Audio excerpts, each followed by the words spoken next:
Hello, hello. On today's show, I'm going to talk about some Netflix viewing I finally got caught up on. Mike previews 12 awesome items to spend your hard-earned money on in the previews preview. And Pat says that he has at least one collectible to be thankful for. And lastly, Michael's going to tell us what's going on with Pokemon.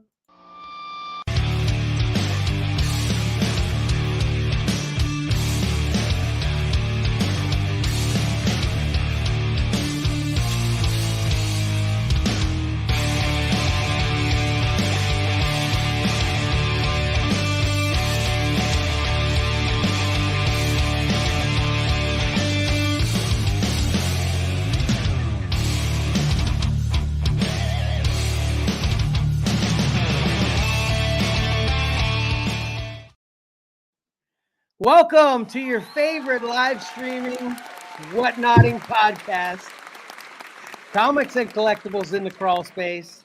I, of course, am your fourth or fifth favorite podcasting host, Kevin. And we've got a super uber full house today. Up first, Mike. Good morning, everyone. And then, of course, Patrick. Hello, everybody.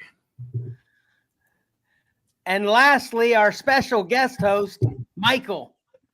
Hey, how's it going? Good to see you. Good to see you, man.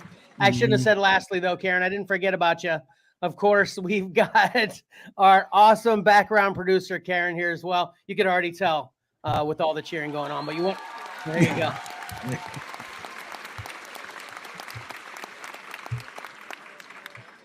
One more time for Karen. I think Karen was giving me that first one because of that new intro, though. What'd you guys think? Yeah, nice to see you. Finally hung some artwork up on that. Yeah. It's good. I'm glad I'm still wearing my cheese shirt. I don't know if that's cheese shirt or blue pepperoni shirt. I don't know. I don't know either, but you got a different color on now, so Yeah. it's a little different. Yeah.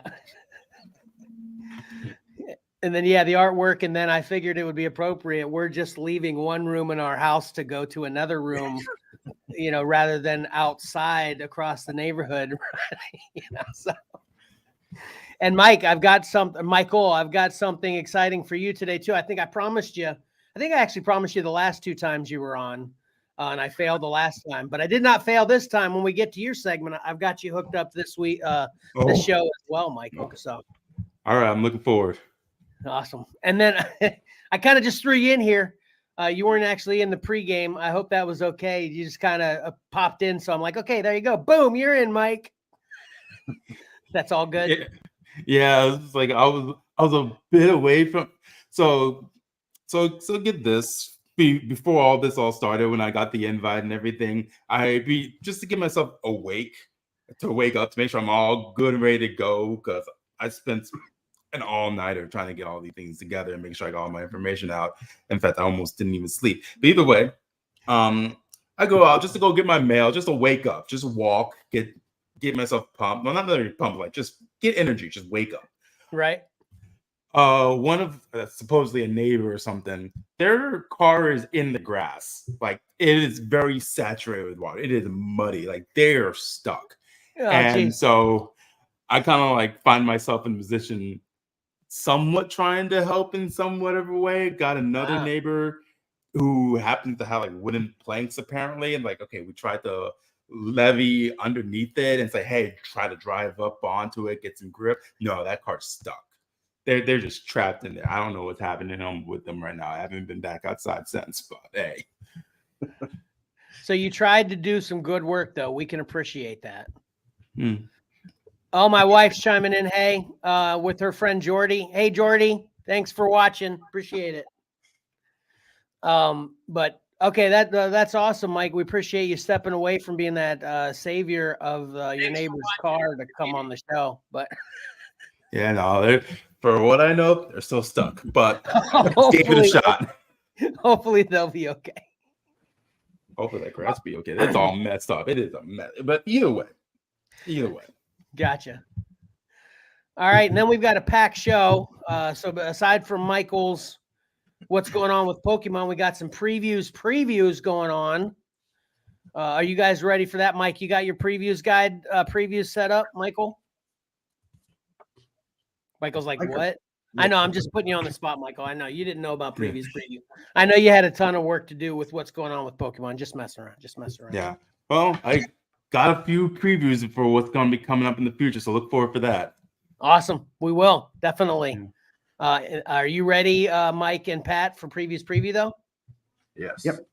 All right, cool.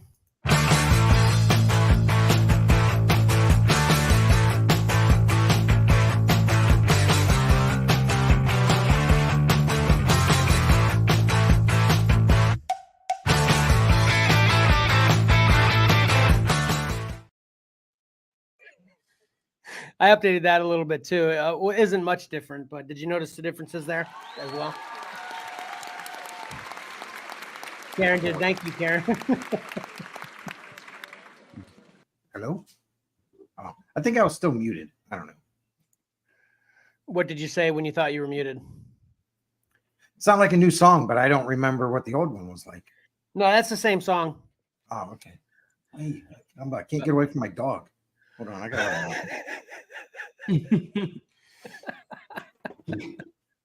All right, well, I'm up first anyway.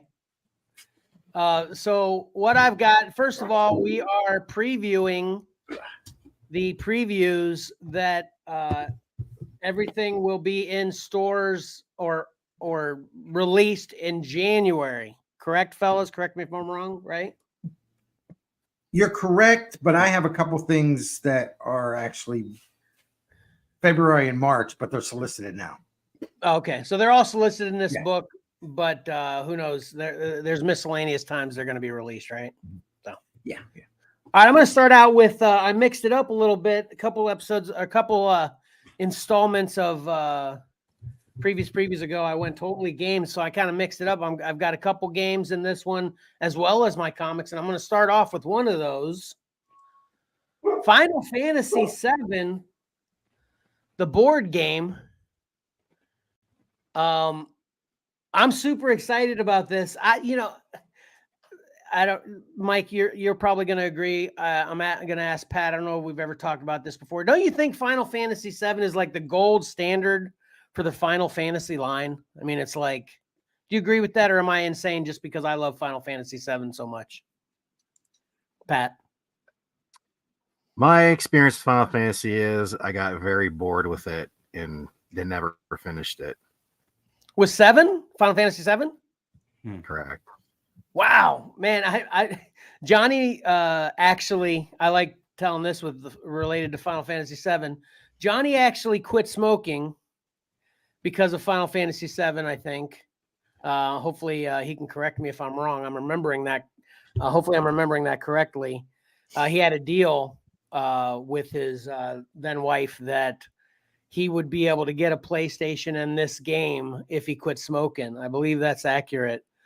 So that's a pretty good story in there. And then I always like to tell the story with this game. I lost 3 jobs with this game because I was so engrossed in. I was the opposite of you, Pat. I was so engrossed in it. I not only couldn't put the game down because I loved it so much, but also I couldn't put the game down even to go to work a couple times. So, 3 times to be specific. So, and the only thing I will, I'd had 3 jobs at the time. So it was all simultaneous. It wasn't like I was a complete loser over an extreme period of time. I just had 3 jobs at the time. Didn't go to work for like 3 days. So they all 3 canned me. But anyway, Michael, do you have any experience with Final Fantasy VII?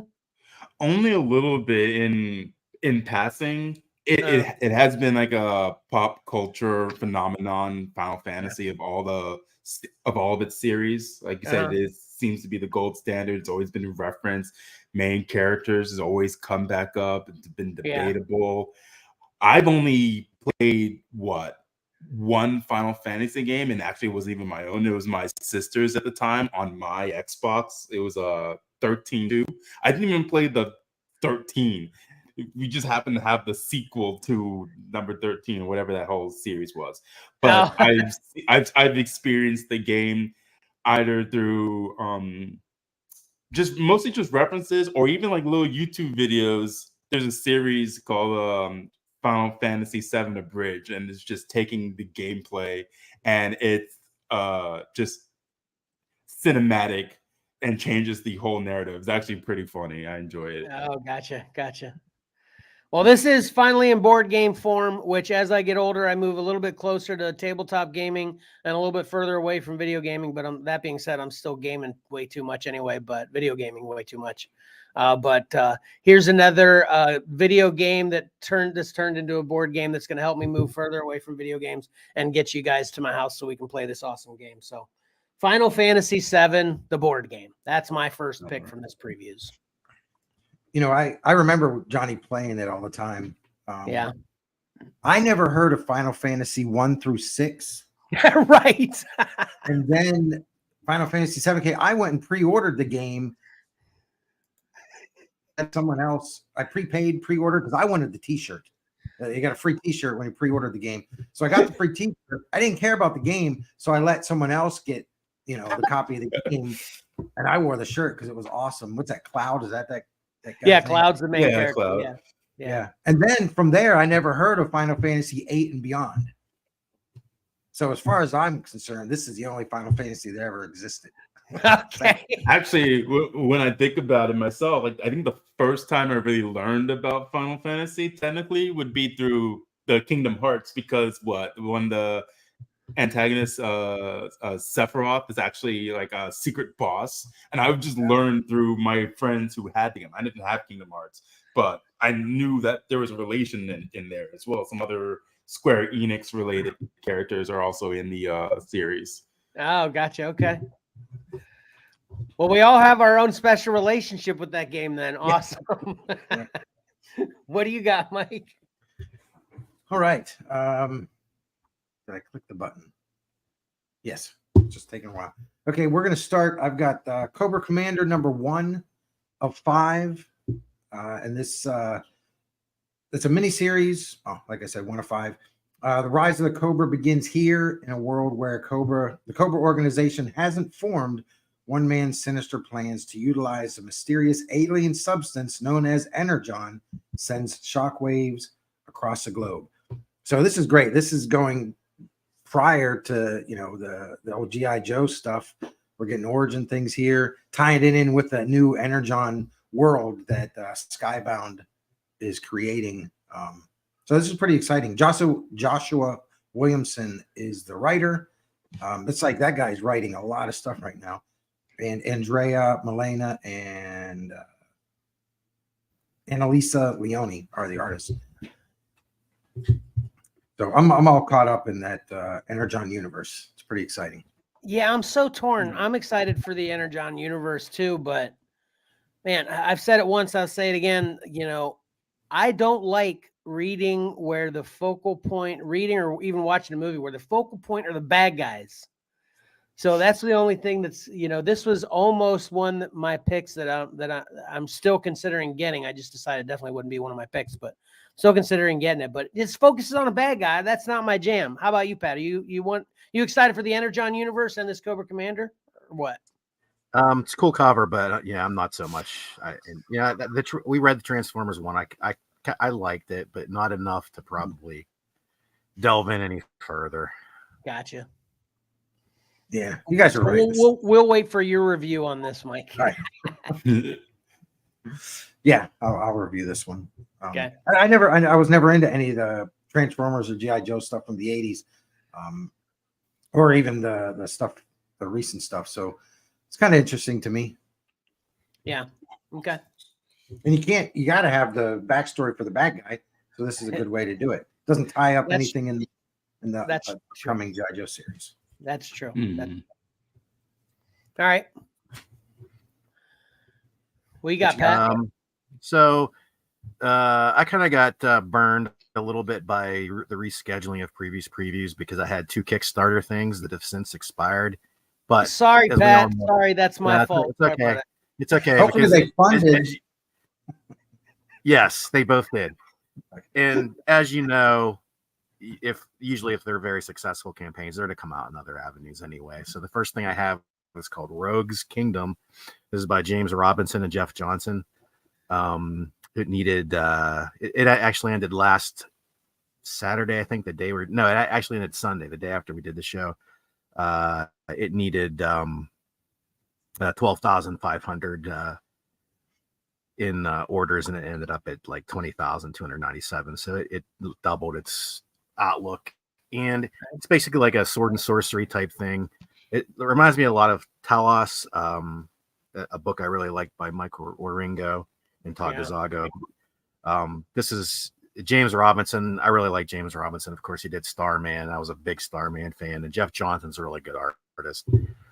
So, like I said, it was $15 for us for issue 1, and I always kind of balk a little bit at that, thinking, it'll be like even if it's a $5 book, when it comes out through the regular channels, I can probably wait. And, I think this is going to be successful. It's going to continue on, and I'll pick it up, through my local comic shop or online ordering.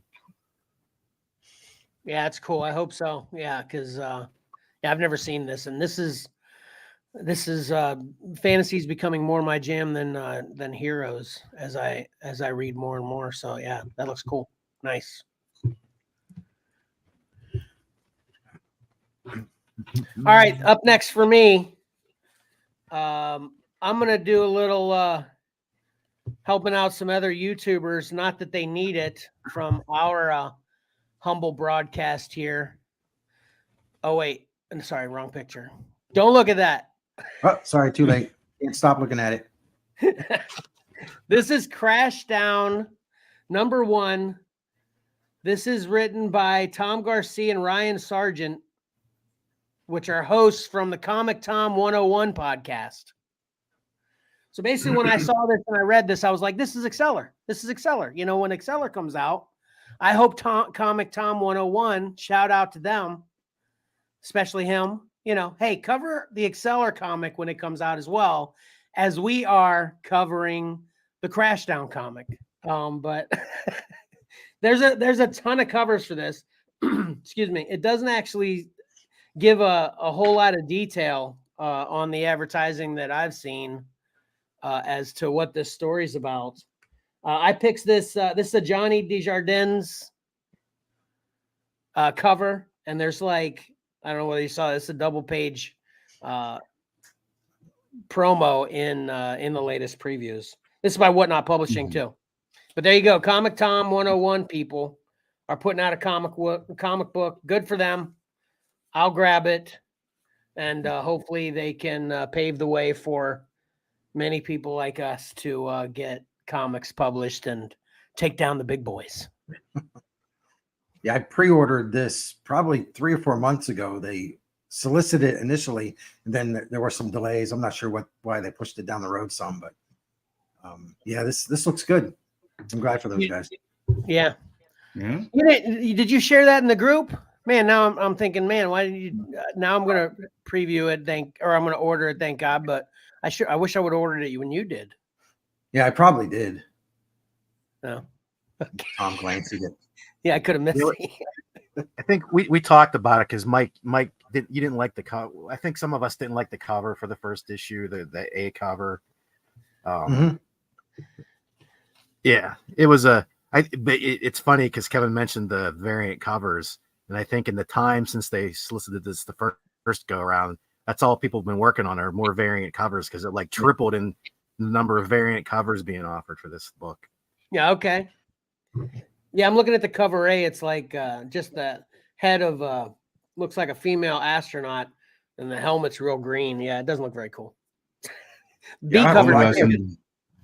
I'm just not noticing when I was looking at this cover, like I was just admiring it. That I really appreciate the title where it crashed down, where it's a solid starting from the beginning from Crash, but then it gets shaky and blurry once you. Oh yeah, that is cool. Yep, nice.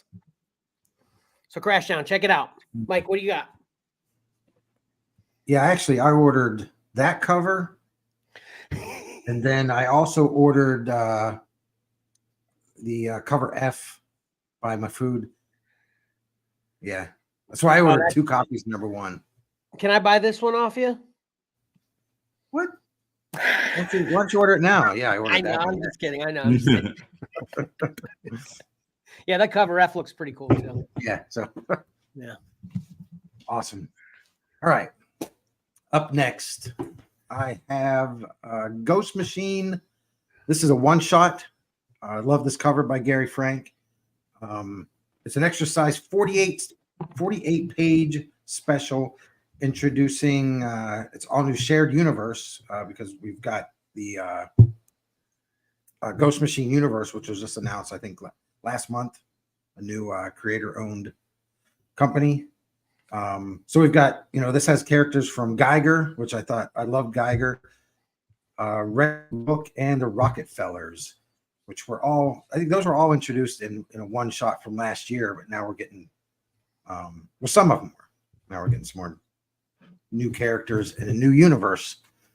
So I think this is going to lead on to probably 4 or 5 other titles later on. Love it. This is a great cover too. That's awesome. Yeah. Yeah, it's got, Brian Hitch, Jeff Johns, Peter Tomasi, Francis Manipool, Brad Meltzer, Ivan Reese. Just a really great bullpen of creators. Awesome. What you got up next, Pat? That was so good. I also had Ghost Machine on my list too, so we'll cross that one out Nice. and go to my second Kickstarter, which is Thorn by Jeff Smith. This was another Kickstarter. It actually ended last night. This collects all his college era strips he did for the newspaper when he was in college. It's sort of the proto Bone comic strip. Again, this is available in soft cover. I'm trying to figure out where I wrote that down. It was okay. So the soft cover was $30, and there was also a hardcover, which is apparently missing from my listing of books here. But that's okay. Same book, hardcover, but I think it was like $75. I kind of wanted that hardcover because all my bones are in hardcover. But I also think this is landscape format because it's pre-printing the newspaper strips. So, judging by the covers, it looks like it's landscape.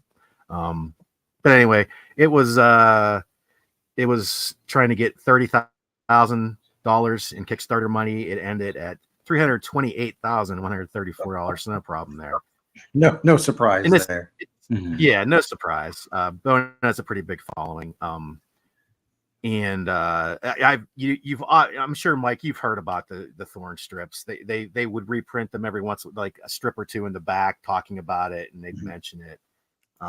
But it's been collected, but it's been very limited print runs, and they're long out of print and long sought after. So this is an actual deluxe reprinting, remastering by Jeff Smith to get it back out in print, so everybody can see sort of like the early origins of Bone. So and like I said, it kickstarted, but it's definitely going to be available through other means in the coming months. So I'll be looking out for it. Yeah, I saw this on Jeff's his Facebook page, but I didn't pay a lot of attention to it because I knew it's like I'm not going to be able to afford that. A lot of the Kickstarter things, you're taking $30 plus you've got shipping on top of that. For me to come off of that much, in addition to my weekly pools, it's like I can't even participate in it. Yeah. So yeah, I'll definitely try to look for it when it's kind of mass produced afterwards. Oh yeah. All right. Awesome. All right, next up for me. Kind of gave a teaser a second ago for it. But this is the Mighty Barbarians. This is a trade collecting all the Mighty Barbarians by Michael Marecki and Giuseppe Cafaro. You guys familiar with them? I don't think so. I am not. Cafaro sounds familiar somehow. I might have heard that name in passing at one point. And this is going to be this cover you're looking at is for number 1, but it's what I saw solicited in previews is a trade collecting all of them. So, it's pretty typical fantasy sword and sorcery stuff as well. Like I said, I'm moving in that direction. as well. So this is published by Ablaze Publishers. So that's my next Yeah. pick. I get some Ablaze books. They're pretty cool. Yeah. Oh, son of a gun. Let me go What? back to when I talked about Ghost Machine. Here's it was a Geiger 80-page giant that came out last year that introduced some of these characters. Okay. Red coat right there. That's the cover I got. I thought he was kind of a cool character. Unfortunately, I haven't read it yet. It's And he's on the cover of that other one as well. correct. Yeah. Yeah. So, but my next, the next thing I want to highlight is, and I've done it for the other two parts. Is it coming up here? Yeah, it's up. Okay. Philadelphia 33. It's part 3 of 6. After the shocking appearance of Spawn rocked the universe of Philadelphia, things take another unexpected twist as a crossover of the century continues. Now enter the Savage Dragon. So there we go. I think this is great because, I was surprised to see Spawn crossover here. Todd McFarlane really keeps a tight hold on Spawn as far as storytelling. I think keeps it within his books, but crossed over here, and now we've got Eric Larson's Savage Dragon showing up here too. Oh, that's nice. Pretty cool. Yep. So, and then of course the art by Sean Alexander, just fantastic. So that was it. Very nice. All right, we talked about this next one a bit. This is the faux simile, Batman 428, Robin Lives. Basically taking the call-in vote. You would call in and vote whether you wanted Robin to live or die in the Death in the Family storyline. And Robin died in our timeline, but somewhere out there he didn't die. So they've got the original artwork and they've reconstructed it, and they're putting out what they're calling Robin Lives, the faux simile. I'm definitely picking this up. I think it's kind of a neat thing. I'm not really into the simile books, but this is a little bit different, a little bit of a twist on the. And they've done this. They did this with the Phoenix. When the Phoenix was killed off in X-Men, they had a similar situation where they reprinted it with John Burns and Chris Claremont's original idea, where Phoenix did not die. Those are always kind of neat. When they have to they come to this big branch and they kind of don't know which way to go, and they have original elements of both directions. So it's kind of interesting to me, and this is definitely what I'm picking up. Yeah. Well, That'll be interesting. I mean, how much are they actually going to change? Well, there was a whole issue after this. So what are they going to do with that? Right. Because Who this knows? is part 3, and then there's part 4. Are they going to solicit part 4 with the continued? hopefully. Yeah. I don't know. If Oh, you know what? They probably never produced that. They produced this because they didn't know which way it was going to go. Once it was, decided, then 429. What's this one? 428. Yeah. I can't remember. Yeah, so 429 was graded after the fact. Okay, never mind. Answer my own question. Thanks for doing that. All right. Well, I'm glad you used that pick, Pat, because this is a crossover with me as well, and I have a different pick. This is what I guess the cover is actually going to look like with the Batman Robin Lives 428, and then it describes what it is on the cover there in the lettering, looks more obviously like the original. So I thought that was a pretty cool cover, and yeah, I'm totally interested to see how this goes down. It's awesome. So that's one of mine as well. But so that'll take mine off. But my next up is another Ablaze book. This is called Kalevala, as far as I know. That's how it phonetically seems like it will be to me. And this is by Sammy McConan. And what really interested me, I've said a million times how I'm not into horror books, but this is a sci-fi horror. So it's kind of why I'm going to use this as an excuse as to why I'm going to grab this horror book. But what really attracted to me about this is I guess this is such an old story that a quote from J.R.R. Tolkien: "The germ of my attempt to write legends of my own to fit my private languages was the tragic tale of the hapless Kalerva in the Finnish Kalevala." So this is a Finnish book. So yeah, J.R.R. Tolkien is acting like his writing doesn't live up to the standards of this book, apparently. So interesting, right? Mm-hmm. Is this a graphic novel? Yeah, it's the graphic novel. The stunning comic adaptation of the epic Kalevala, which inspired J.R.R. Tolkien to write The Lord of the Rings. It's the foundational epic of a fantasy genre. Sick, right? Yeah, that sounds cool. Yeah, and actually, I think I butchered. I said sci-fi horror, but this is like a fantasy horror. Sorry about that. But anyway, yeah, and there's actually there's a QR code that you can take a picture of in the latest previews if you get that, to see like the first 10 pages of this book too, and all the art is sick. It's very very Arkham Asylum-y, whatever you call that kind of art, kind of very abstract. I don't know what you want to call it, but it's very cool. So anyway, check it out. Kalevala. Kalevala. I don't know. Kalevala. Kalevala to the car. Yeah. Let me look that up right now. All right, Mike. All right.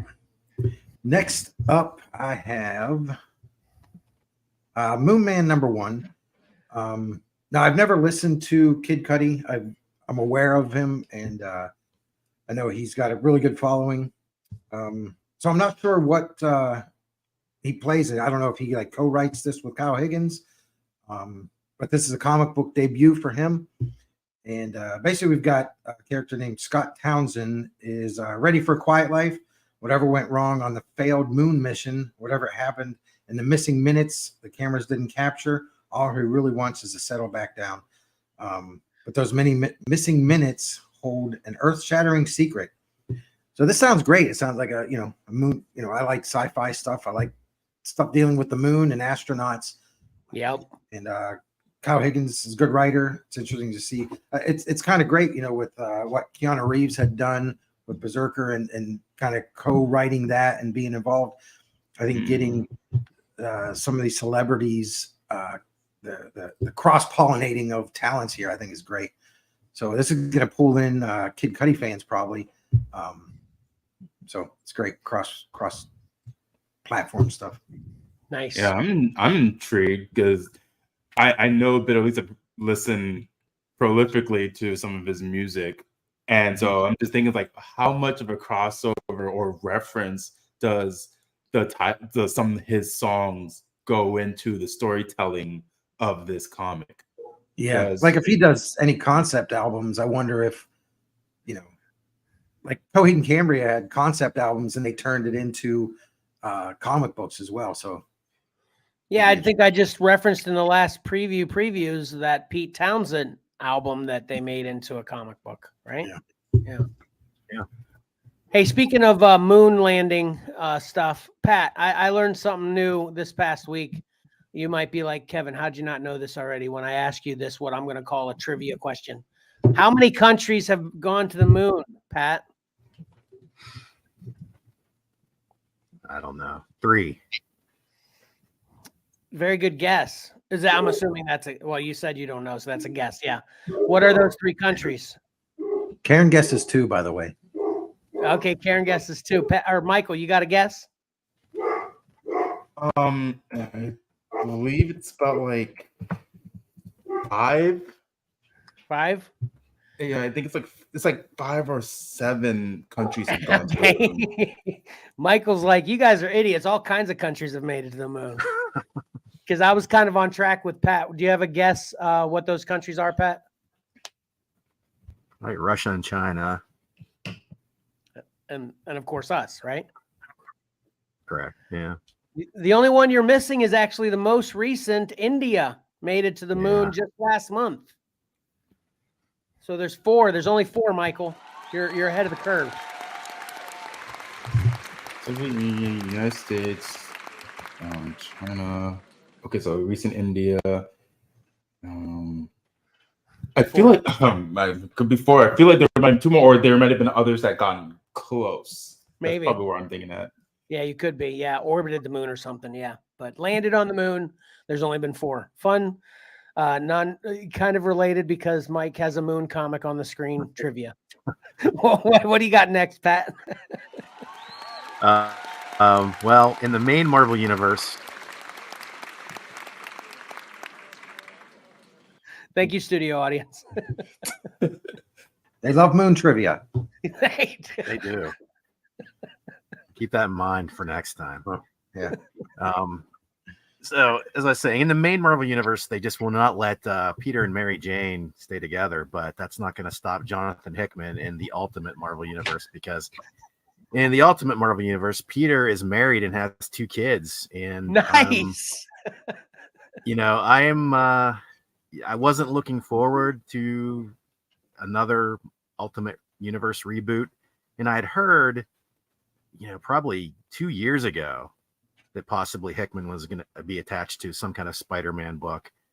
And here it is. And we've got penciler Marco Cicchetto on board with Jonathan Hickman. So Nice. in my mind, this book is totally up my alley. I'm on board and excited to see what happens here. And they've shown some other Marvel Universe books as well. And, they're sort of doing the same, trade dress, and that's all conforms with each other, and it looks interesting. I just did not want another Ultimate Universe, but here it is, and they've got Hickman and Cicchetto, so they've got my $5 here. So, well, it's like, I think Mike says it probably the most. It's like we make up our own rules as we go along here, and yeah, you didn't want another universe until they made one that you'd be interested in. right. Which that's the way it works. Yep. It's like the Ultimate Universe as things should be, Right. Because with this creative team, it's got my interest. With putting Peter Parker and Mary Jane where I think a majority of the fans feel the story should be. This is probably going to outsell Amazing Spider-Man. That'd be great. It's then what does Marvel do? It's like this is a flagship title, Amazing Spider-Man, and they just keep not wanting to give the fans what they want. Here they are, and this is going to be fantastic. Hey, I've said recently that I don't get Spider-Man anymore, but I think I'm going to grab this one just out of Patrick's recommendation. Out of spite. No. Patrick's recommendation, but spite is fun. So okay, let's go with that. And as far as the artwork side of it goes, obviously Marco Cicchetto was fantastic on Daredevil. He knows how to tell a story within a city environment. And he, Spider-Man was a frequent guest star in his Daredevil run, so I have no problem saying that this is going to be artistically just great. And, it's hit or miss with Jonathan Hickman for some people, but I'm a big fan. We'll get to him a little bit later and get it or forget it. But awesome. We'll see what happens with this book. I feel like it's going to be a strong book. So. All right, cool. Yep. All right, in another video game reference, Dark Souls, The Willow King. The only reason I picked this one, I'm not a Dark Souls fan. The only reason I picked this one is because this cover is awesome. Yeah, it is. This is a wraparound cover by Alan Qua. And I keep saying I'm not going to keep books in my collection just for the covers, but this one might break that rule. Here we go, breaking our own rules as we make them, And I've just recently made that rule for myself. I'm like, if it's got an awesome cover, I'm going to buy it because I can't help myself, but then I'll sell it to hopefully Exceller fans that want it. But yeah, this is awesome. So yeah, Dark Souls, The Willow King, Alan Qua. And this comes in a foil variant too, right? Imagine. Oh, the foil. You're ordering the foil, right? Yeah, of course. Of course. Yeah. Good. Because then whenever you tire of it and be like, oh, I'm back to my rules, I'll just buy it off you. Right. So Anyway, grab that one. All right, Mike. All right. This is issue number 6 of The Hunger in the Dusk. And if you're not reading this, just get the trade paperback when it comes out, which should be probably solicited once this comes out. I don't know if this is an ongoing or limited series, but we've got G. Willow Wilson and Christian Wildgoose. The artwork is fantastic. I wasn't a fan of G. Willow Wilson's superhero stuff, but this, I think it's great. I'm loving this. I've just read issue 3 a couple weeks ago.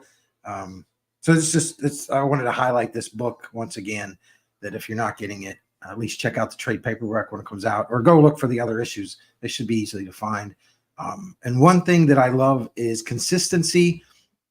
So what I've got here is issues 1 through 6 and uniformity.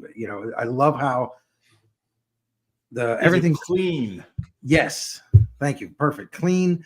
The trade dress is the same. The presentation of the cover is the same. I love it.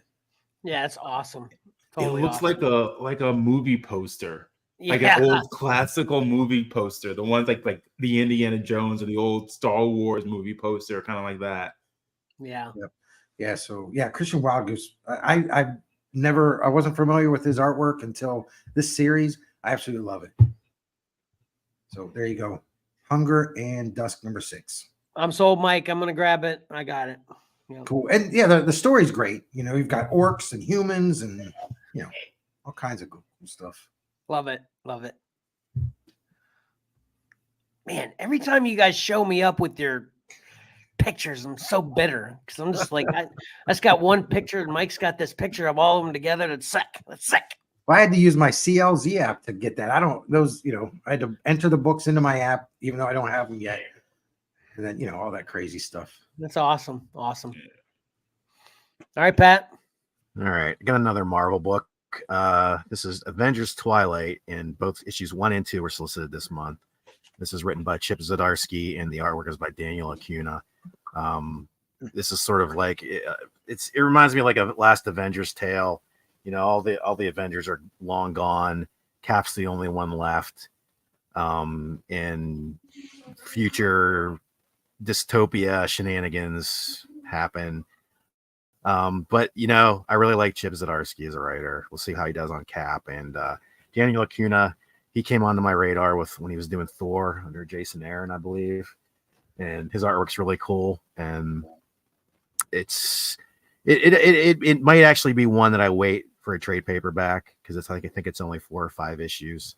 But it's definitely one I'm going to keep an eye out for.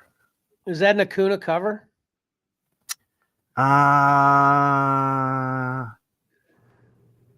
Don't know. Maybe. Yeah, the face sort of looks like him, but I'm not 100% sure. Gotcha. Yeah, it's a cool cover. Yeah. Not familiar with him to where I'd, know. So that's why I was curious. So. Yeah. All right. Then I went and I actually skipped the next one I was going to show for this one because of what Mike just showed, which was awesome. So I wanted to show this Fire and Ice number 4. And I actually haven't started reading Fire and Ice. I'm excited to do so. But this was actually, okay, let me restate that. I thought that this was actually the cover that I submitted for my special pick 3 segment last week. So I had to reference that, and I was like, daggum, no, it's a different cover. But it's the same exact look like this. And obviously, since I submitted it for my pick 3 cover, I loved it.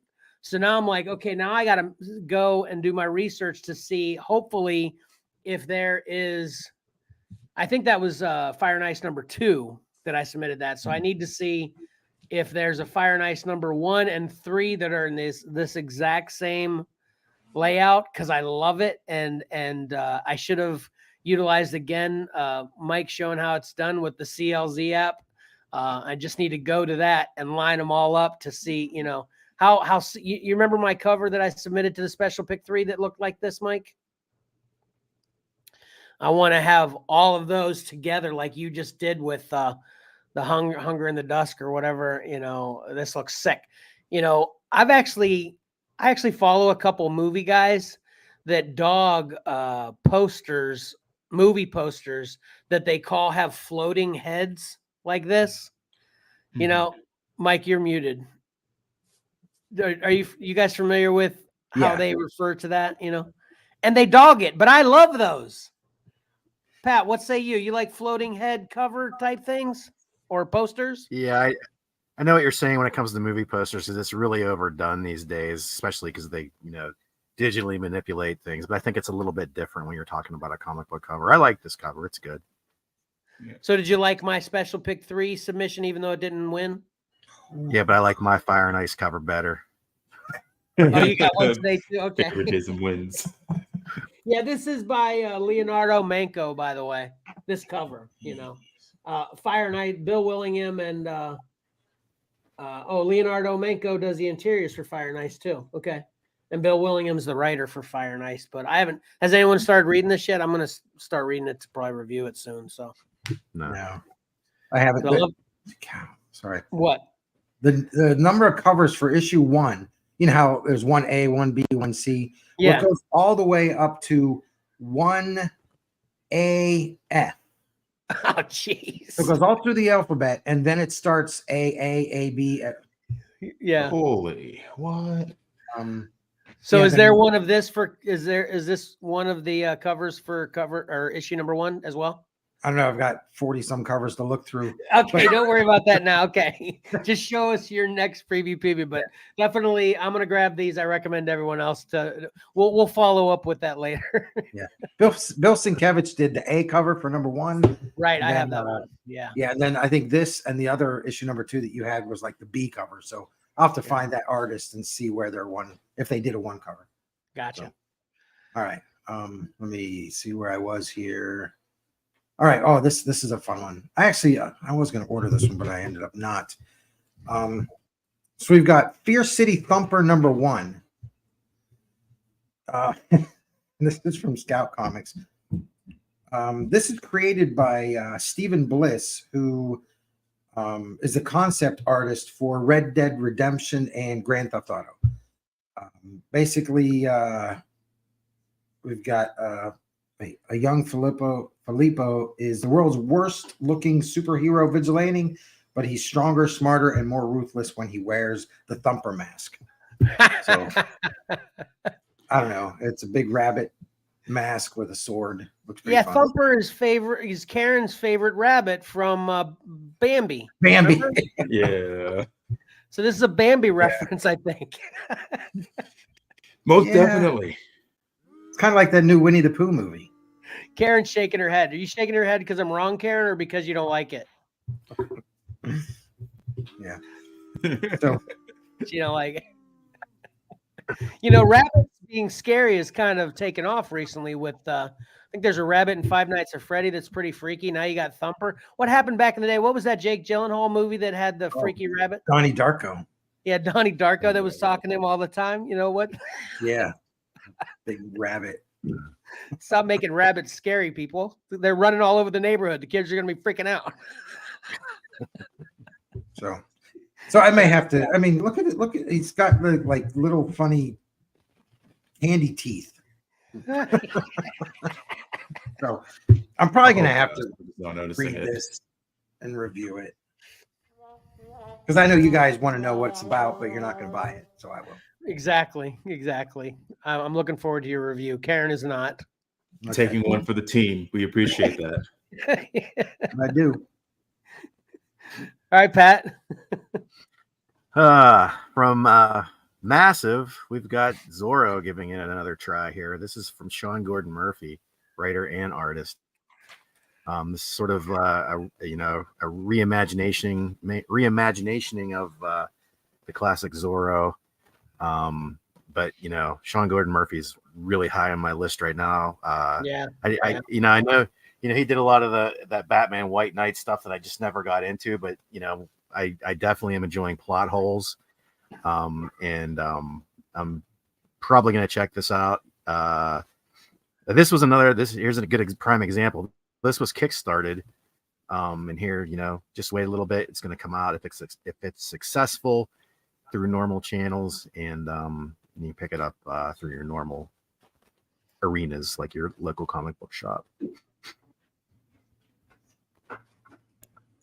Yeah, this almost made my list too, because Sean Gordon Murphy, and then I think there was a sneak peek at a couple pages of it, and the interiors looked cool as well. So yeah. All right, next up for me, I've been pitching this one for a bunch of shows now. I feel maybe 3 or 4 at least. But Rebel Moon, House of the Blood Axe. This is a prequel comic to the movie that's coming out on Netflix in December. Reminder for anyone else that hasn't heard me talking about it on multiple occasions at this point. But this is by Zack Snyder. I think this is what I've said. I don't know exactly if it's scuttlebutt or not, because I actually haven't read this. I've only heard this, that this is what Zack Snyder presented as his idea for what the Star Wars sequels could have been, and didn't make the cut, I guess. But now it's going to be, and I guess it's going to be multiple movies. I don't know how many, but the first one, I thought it was going to be a show originally, but I've since read that it's going to be a movie, Netflix exclusive movie. And the first one premieres in December on Netflix. And this comic is a prequel to this. This is by, I don't actually have who they're. Oh no, Mags Visaggio and Clark Bint. Are you guys familiar Seriously? with them? What? Mags Visaggio is writing it. Yeah. I'm out. Why? What's up? You don't like him? Not a fan. Okay. Now you make me worried. Now, dadgummit. Well, read it. Okay. I'm not going to though. Okay, gotcha. I was going to until I said that. Okay. Yeah, man. Well, I also wanted to point out too, this actually isn't the cover A, which I thought was odd. Have you ever seen a cover A not revealed when other covers are revealed? Has you ever seen it that way? Yeah. Yeah, what's up with that? Yeah. So the cover A is actually going to be an art germ cover. Yeah, exactly. This is the cover D, which I thought was the coolest of the other covers that they did show. But the cover A will be an art germ cover, so I can't wait to see that. And hopefully this doesn't suck when I read it. Now I'm worried because of Mike's not caring for the writer, but we'll see. So Rebel Moon, check it out on Netflix in December, and grab this comic, which is a prequel to the movie, in January. So, Mike, what you got? Looks like he wants me to go. I was missing one of mine, so I went back and reloaded it back in. And in the meantime, I also found the Thorn hardcover in case you're interested. There's what the hardcover version of Thorn looks like. But then for my last pick, sort of a Collectibles on the Horizon crossover, we have who they refer to as King Daredevil these days, I guess. We have a Funko Pop of King Daredevil, and it's a preview. I was going to ask you why they refer to him as that. I don't know. Yeah, it's not the first time I've heard him called that. I guess it's like sort of like his ultimate. Well, Daredevil was the king and Elektra was the queen of the fist. So I guess where they're getting it from. Oh, okay. But yeah, I will probably. I hate paying full price for Funko Pops, but I will probably get this because it's a previous exclusive. Yeah. And to go with my Daredevil Elektra Pop that I already have. So yeah, this was almost on my radar too. Wasn't there another previous exclusive that was submitted on the same page for this? I was thinking about that could have been. I don't know. I was thinking about putting both of them on here because they're pretty cool, So all right, anyway, for my last one, I know I'm going a little extra here, but I just wanted to show this. I'm probably not going to be grabbing this, but I wanted to show this for Karen's sake because I think she's gonna love it, and because it's very funny and cool. Here we go. The Marvel animated style Ghost Rider statue. Oh, that's pretty neat. Yeah, exactly. So at first glance, I assumed this would be a Scotty Young sculpt, but this is actually a Casson Bernard's sculpt. Are you Well, guys he's probably familiar the with him? He's probably the sculptor, but they based it on Scotty Young's designs. Yeah. Okay. Okay. Yeah. Okay. Yeah, you're right. Okay. So it is. It's weird because it's weird, Kevin, because Marvel has never given Scotty Young credit in those solicitations for those statues for some reason. It's really weird. Okay. All right. Okay. So then I wasn't crazy. Okay. So No, I'm not crazy to think Scotty Young off the get, and not crazy to recommend this to Karen. But then the best part of the statue is obviously how it's not even a motorcycle. It's a moped, which is hilarious. Isn't that great? Yeah, it's not even a moped; it's a scooter. No, it's a scooter. It's an ankle breaker. I mean, not a moped. Yeah, a scooter. Yeah, sorry about it. We're tracking. Yep. Yeah. So anyway, I just wanted to share that as my last one. Right. Mike, you got a last one, or is the last one your last one? Dude, I've got like a bunch more. All right. Oh, because you got covers too. That's right. Okay, share them up. Share them up. Okay, so we'll move on to Superman number 10.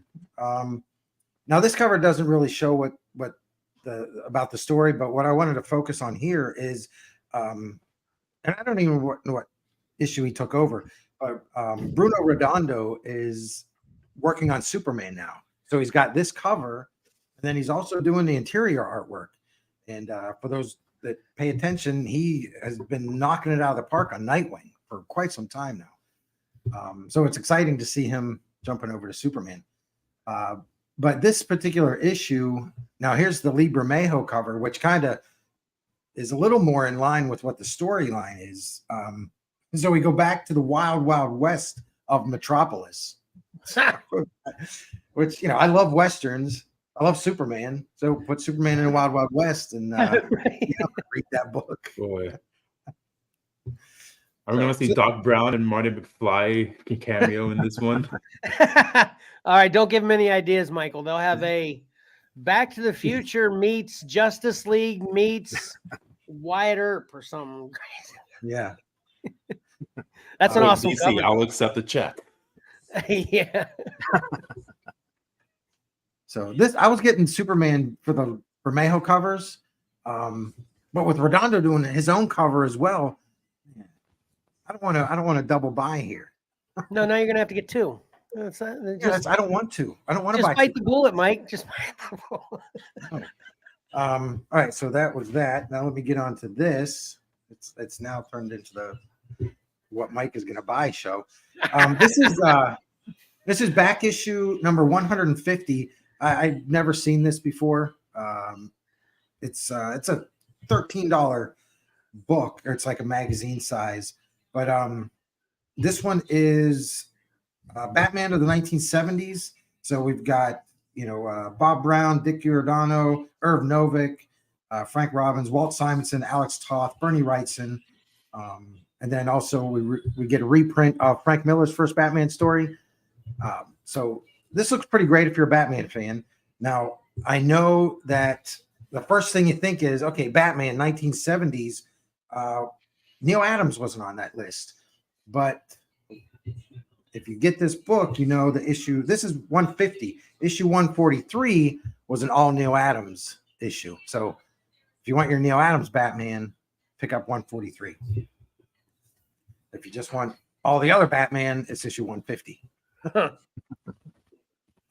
So I think some of my things weren't coming out this comes out in March, by the way. So it's solicited now, but it's a March release. I love my that. last book to get for reading purposes is from Dark Horse, and this actually doesn't come out. This actually comes out December 20th, but for some reason, did we talk about this one? Did Patrick highlight this at all? I don't think so. It just popped up. So we've got Gathered on Christmas Eve, which is a hardcover. there's an Eric Powell cover. He writes it. We've got Mike Mignola, Becky Cloonan, James Haran, all with artwork. I think they do some writing as well. So it's 4 different tales, bizarre and terrifying to keep you company on a cold Yule night. This is a $25 book, hardcover. Creepy. Yeah. So for those, seems like we've got the horror Christmas stuff going on this year. Can you buy that for me for Christmas, Mike? You think would that be a good Christmas gift for me? Yeah. As long as I can read it first. Okay. It's not gonna come in shrink wrap. Got it. Right. Yeah. Like new. Yep, like new, not new. Yeah. Now these 3 are just for the covers. This first one is for the story as well because I absolutely love it. Sacrificers number 6. This is the 1 in 10 Jeffrey Allen Love. I think that's his name. I love this cover. It's just, man, it's so creepy looking. But this book is great by itself. Just should be reading this anyway. But this 1 in 10 cover, I might try to pick it up if I can find it for under $10.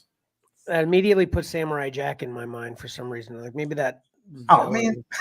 Oh yeah, the monochrome fight or the Dark Tower. The first thing that comes to my mind is Lord of the Rings. I see the Eye of Sauron on there. Oh yeah, that's true too. Yeah, all kinds of references on this cover. Good one. Nice, Mike.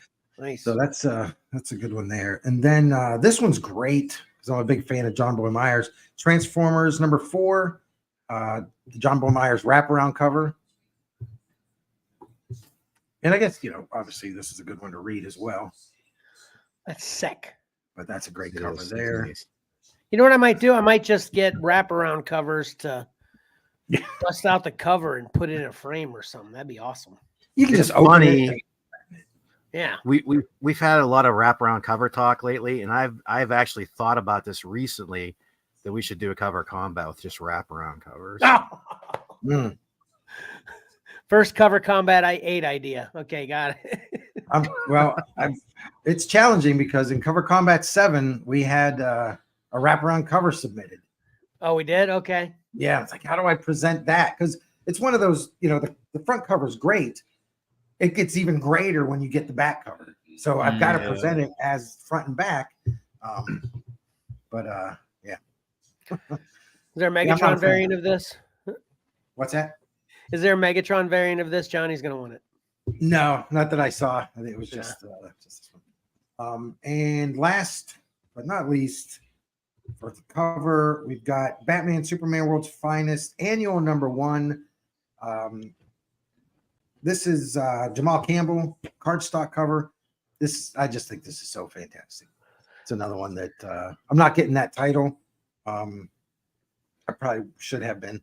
It's well written, but that's another one for the cover. This reminds me, I don't know why. I just like to state what these things remind me of. This is what, Spider-Man Far From Home or No Way Home. Replace Batman with Spider-Man and replace Superman with Iron Man. This is the boat scene, right? I don't see how remember. Superman's holding Yes, I see it. Thanks, man. I see it. I see what you're talking about. All right. Anyway, great, great, Mike. Yeah, thanks. So there you go. Yeah. There's like 30 some things to go spend your money on. Yeah. And I'm, once again, Mike, I've said it once. You gonna take that down? Sure. You said it once. I'm gonna say it again. Mike, your suggestion to us for the preview segment is one of the golden ideas that this show has ever had, in my opinion. I love the previews. I like making it my own picks, and I like seeing y'all. So yep. Great job on both y'all's parts. That is such a fun segment. So yeah. It's cool, right, Michael? It is. No, definitely. Get to see what's coming up and all that. Like I already searched up 3 that y'all talked about. The nice. the Calavella just to see what that is. I went Yeah. up for Moon Man, and then actually I think that's about it. But Yeah, that's the idea. It's awesome. You're a perfect representation of what we're hoping the audience for this episode is. So, awesome. All right. And then we'll get into mine here since we got a couple extra things obviously going on this episode to try to keep it short and sweet. Are you ready for a real short and sweet? What Kevin watched, Mike? I am. I'm gonna have to find my pick 3 paperwork while you do that. Okay, good. Stairs.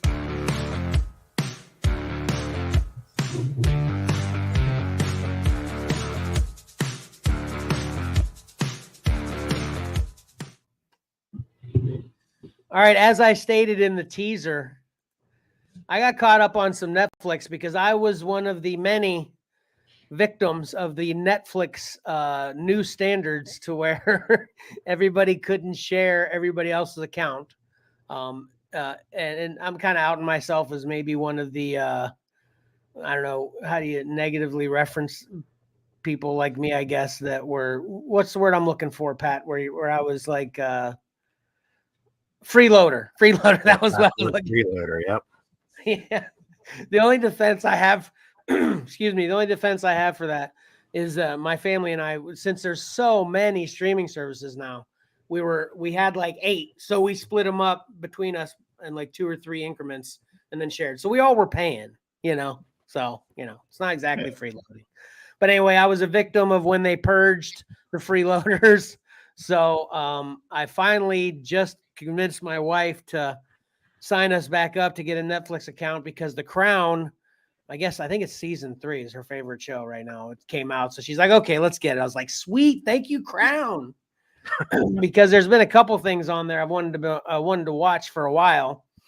So these both came out. I'm only going to review 2 today. One of them, or they both came out this summer. But like I said, that's why I'm only getting around to them now. And the first one is Birdbox Barcelona. And again, these are all on Netflix. This has been out since July.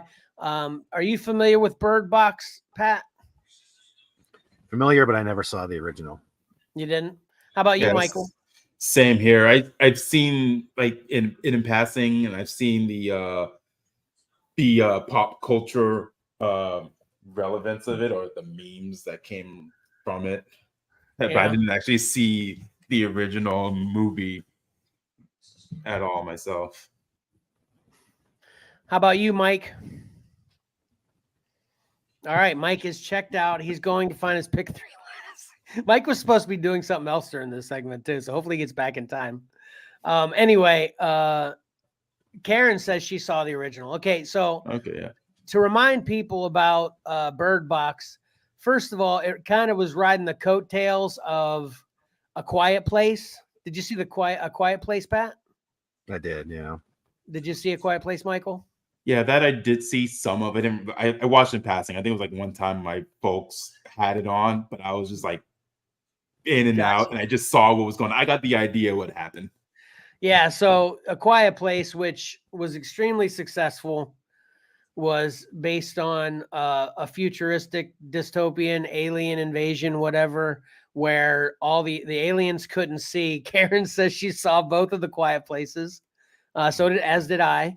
And basically A Quiet Place is the aliens can't see, so they can only hear you. So as long as you were dead silent, you were safe in this crazy future, which was a lot of fun.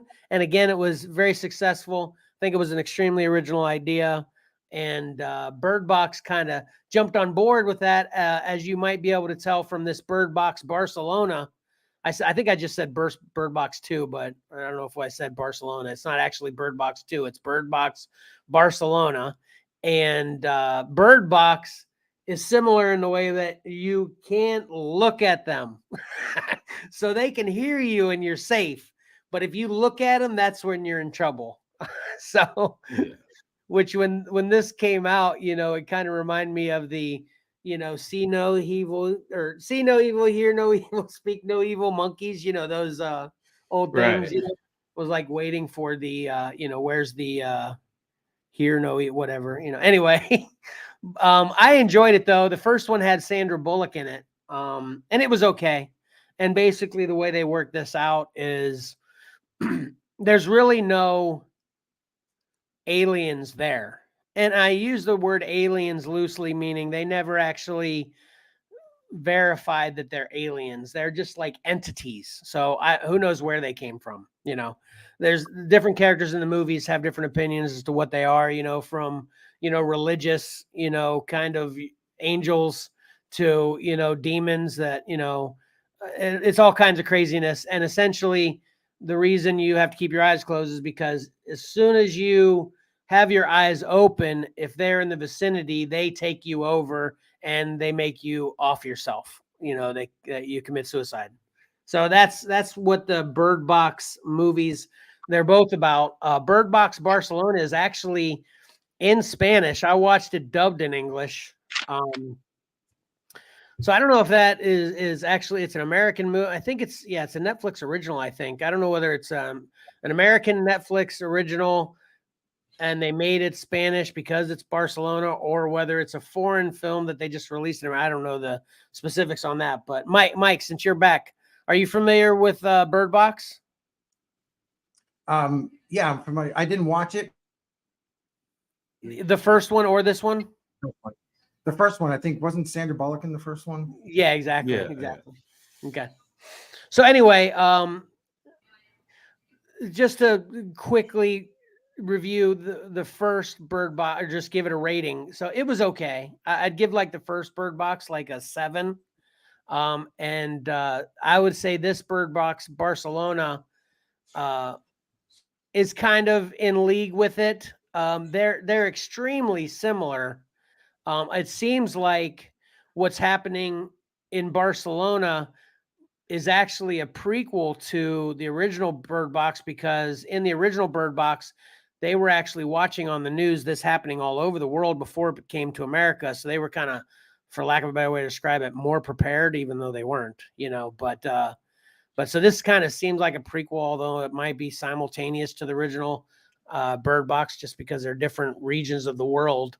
Yeah. But they're extremely similar, just people coping with surviving in this new world where you can't look anywhere. And the main difference with this one, though, is we actually are following a guy that is referred to as a seer in this future world. Basically, seers are taken over by whatever the entities are, but they don't make them off themselves. They make them go take everyone else's blindfolds off. Because so it seems like whatever these entities are, their first plan was just to wipe out the human race by making them kill themselves. But now their plan was, since the human race got smart and put blindfolds on, and you can see the guy on the right on the Bird Box Barcelona poster, he's actually wearing, some people wear goggles where they just completely black out the goggles. But in Bird Box Barcelona, and actually happened at the ending of the original Bird Box too, there's bad guys called seers that are actually just normal people. The entity have taken over. But like I said, rather than having them kill themselves, they have them go get all these devices that people are using to block out vision, take those things off of people, so then they off themselves. So in this sequel that kind of takes place at the same time, it seems, we actually are following a seer's journey as he cohabitates with normal people. So it's a pretty interesting take. And spoiler alert, if you don't want to know this, check out now. It's only going to be 1 or 2 sentences. 3, 2, 1. The seer, actually, this is kind of a redemption story. He is able to regain his own mental faculties by the end of this movie, and then actually becomes the savior for this lady and a child that he has been trying to get to take their blindfolds off this entire movie. So I would actually probably give this a little bit better, maybe a 7.5 bags of popcorn. Not much better than the original Bird Box, but a little bit better, I think, because I enjoyed the overall story a little bit better. Right. They both kind of end the same way too. At the end of the original Bird Box, Sandra Bullock and these two kids she has with her finally make it to a blind, not a university, but a school for the blind place. So everyone there is alive still because they're blind anyway. So they actually make it to the blind school at the end of the first Bird Box, and at the end of this one, the lady and the child that the guy ends up saving make it to a military compound, and then they're starting to do experiments on Seer's blood to see if they can find a way using Seer's blood to come up with an antidote to make people that are infected by the entity's powers non-infected again. So perfect setup for Barcelona or Bird Box France. Bird Box Russia. Who knows what the next Bird Box is going to be? But it definitely seemed with the end of Bird Box Barcelona that there's going to be a third one. And I'm fine with that because I think both the first two Bird Boxes are fine as well. So check it out. Bird Box Barcelona on Netflix. I think the first one was actually a book.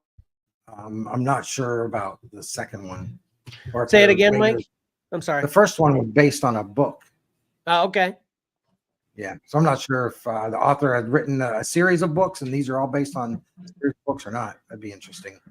So it wasn't just riding the coattails of A Quiet Place. That's what I said. I think you weren't here yet when I said that. I joked about how it was, we got the Quiet Place where they couldn't make any noise, and then we got the Bird Box right after where they couldn't look at anything. So you know how Hollywood does that. They'll make one thing that So anyway, and then I got around to watching The Witcher season 3. Mike, did you see this? No, I bailed on season 3. Did you see season 2? Yes. I actually liked season 2 better than season 1 just because of the way the story was structured. Yeah, so why would you bail on season 3 then? Because Henry did on season. Henry's in season 3. I know, but he was mad about stuff, so I'm like, all right, I'll be mad with him. Okay. Go, Henry. I'm with you. I actually I felt that same way too, Mike. I didn't pull the trigger, obviously, and didn't bail, but I was like, yeah, Henry's done after The Witcher season 3, so I was thinking, it must suck. But then the fact is he's in it, so check it out, right? Pat, where are you on The Witcher? Any all or what's up? Nothing. No interest? Mm-mm. Okay, Michael, what about you? I've only seen season 1, partly because I haven't. I forget that I can freeload off of my family's Netflix account, Okay. but I've just been so distracted I completely forgot that they're at season 3, let alone 2. Okay. All right. So let me give you all a real quick synopsis of where we are in the Witcher universe. And like I said, I will make this quick. Season 1, it was basically, it followed 3 stories. And Mike, actually, sorry. Mike, I remember we were talking about season 1 when it was out because it was very confusing with the way the story plays out. But it's an interesting confusing though, with the way they do it. It's like it's got enough meat from the stories that aren't confusing to enjoy in each episode, but then it's got enough extra that's confusing as heck that is also compelling. And in season 1, basically, it followed 3 main characters. I think it's Cirilla, the Witcher's girlfriend, and then Geralt, which is the Witcher. Followed their 3 stories of all them coming together. I wish I could remember his girlfriend's name because she's actually really cool. That's what happens in season 1. And then season 2, Cirilla is actually looking for Geralt in all of season 1. She finds him. So in season 2, it's kind of them all 3 together as Geralt trains Cirilla to be a Witcher. And then his girlfriend is a witch, sorceress, whatever you want to call her. So in season 2, they're all 3 together, and they're all working together on training Cirilla. So season 1 is just kind of the backstory of all 3 of them. Season 2 is they're all 3 together, and now they're training their different skills to help Cirilla, because she's kind of like this. She's supposed to be queen and the savior of the continent and all this. So they're basically training her up. She's a young child to be better. And then in season 3, essentially, again, a quick synopsis of the entire season is it's Cirilla's journey to get from where they are to becoming the queen, which it's not only a journey of actual physical distance, but also a journey of the navigating the political environment and dangers of this, Witcher universe. Because as you can imagine, there are people that want her to get to be the queen and the most powerful human in this Witcher universe. But then there are other people that already have the power that want to stop her, yada, and everything that fills in between. So there's a bunch of cast of characters. I feel like there's more cast of characters in The Witcher season 3 than there were in The Witcher season 1 and 2 combined. So it's ironic because I just talked about how confusing season 1 is, but I think the confusing part is it kind of tells the story, kind of goes to current day, back in the past, current day, back in the past, of 3 different people's current day, back in the past. So it's very confusing, especially when you're just learning these characters. But this season was a little bit more confusing to me because, like I said, there are so many new characters or characters I didn't remember because they didn't have big enough parts, I guess, that have bigger parts now, and new players in this journey that it was kind of tough to keep up with. So here's how I feel about, I thought season 1 was really good. I gave season 1 probably 8 bags of popcorn. I thought season 2 was also excellent, but I actually didn't enjoy season 2 as well as season 1. But I'd give it a solid 7.5 bags of popcorn. This one, I'm going to break it down a little bit because I literally just binged the entire season yesterday.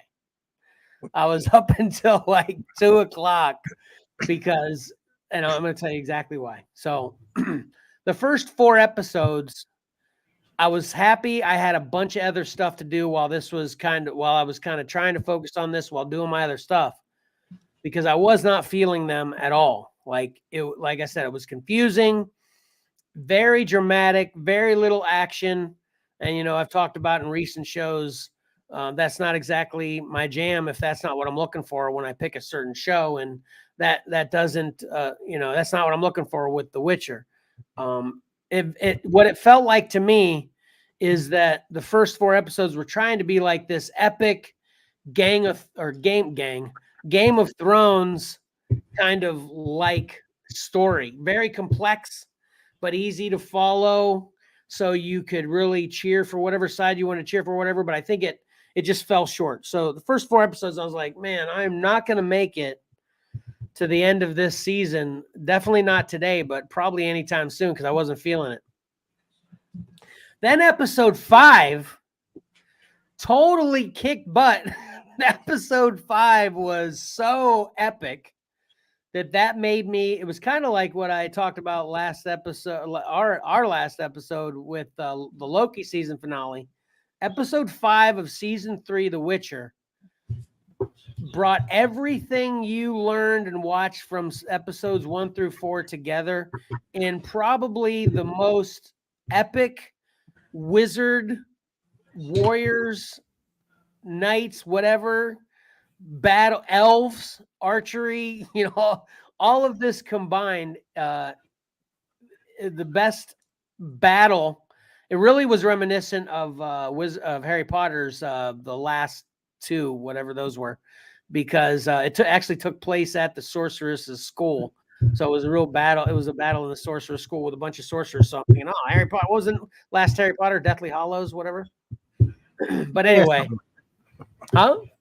Yeah, something like that. I don't remember. Yeah. Okay. So episode 5 was awesome. I loved episode 5. So I'm like, sweet. This thing's got its feet. I'm digging this show now. Then episode 6 rolls around. It totally changes gears, but it totally changes gears into this mystery of kind of like you watch something happen. Karen's chiming in. Our wives would be disappointed on me and Mike for not knowing Harry Potter off the bat. You're right, Karen. Sorry to our wives. Go ahead and apologize to Mike. That's all right, because neither of them know anything about Batman. That's true. That's true. So anyway, Epic 6 is this mystery episode where they show you a sequence, they give you the first 20 minutes of the episode is an episode, and then the whole rest of the episode breaks down every individual character of the main characters' experiences in that. It's this awesome, I loved it, mystery kind of reveal as you go along. You get all the information from everybody's perspectives to a kind of twist ending you weren't expecting at the end. It was kind of like its own little movie. I loved it. So episode 5 was epic. It was action-packed, sorcery, knights, elves, battle. And then episode 6 was awesome for a completely different reason. It was this mystery, cool. The way they did it was cool episode. I'm like, this is awesome. And then episode 7 came along, Patrick. And episode 7 pulled a Boba Fett Mandalorian trick on us. What am I talking about here? Guess what happened in episode 7, or I should say what didn't happen. Anybody got a guess? No Witcher. The Witcher was not in episode 7 at all. Literally all we followed was this girl that's supposed to be the future queen, Cirilla, around a desert. She got dumped in a desert at the end of episode 6. And literally all we do is follow her around and all the illusions and all the crazy psychosis things that are happening to her being dumped off in a desert. That's all we watch in episode 7. I hated it. It was like, I feel like I could have gotten the information they conveyed to me in episode 7 in about a 5-minute conversation between two characters. It was like, I hated it. So episode 7 sucked. And then in true to form, and here's where the real heavy hitter comes for the review of Witcher season 3, in episode 8, which was the finale for The Witcher, sucked. So, like, literally, it becomes just this drama, future talk, what's going to happen in the future episode, which kind of lays us up for checking out Witcher season 4, which I guess will be with the new guy. I think I've seen a picture of a new Witcher. Have you seen a picture of a new Witcher, Michael or Mike? Not at all. Like, I haven't been paying attention to any of this. I didn't even know that he quit his position as the Witcher. Yeah. I think I've seen a picture of. I can't remember who it was though. Did you see Pat by chance? Yeah, it's Chris Hemsworth's brother. Okay. Liam or something like that. Yes. Yep. Okay. So, which they do look kind of similar. That's why it could be good. I don't know, but I think Henry Cavill actually didn't quit because of season 3. I think he quit because of what they were expressing to him the future held for The Witcher. So essentially season 4. I think that's why he quit. Yeah. I don't know. I don't know. Yeah, it might be. I think his main reason was they weren't following the source material, which for me, I never read any of the books. I never read the comics. I didn't play the video games. So, I really don't have a dog in the fight. But so yeah, I don't know. I wouldn't know the stuff. But I think that was his main issue, was not giving respect to the source material. Gotcha. Well, in my final grade here, if you're going to check out The Witcher season 3, which I recommend, watch it to episode 6 and then just stop watching it and get a spoiler, from some other source rather than suffering through episode 7 and 8. And fair warning, 1 through 4 will be a little bit tough to get through. But 5 is a huge payoff, and 6 was a lot of fun. So overall, I'm gonna probably give The Witcher season 3 6 bags of popcorn, mostly because of the first, or mostly because of episode 5 and 6 in general.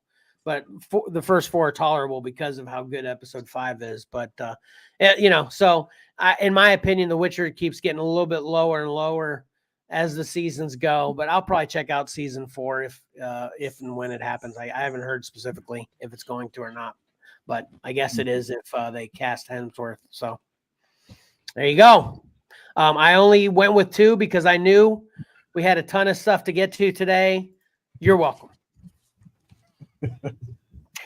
We thank you. We thank you. Yeah, just to let you guys know, I need to get to Lowe's today before they close. All right. Well, then we better get you rolling then, right, Mike? Yeah. Oh, geez. All right.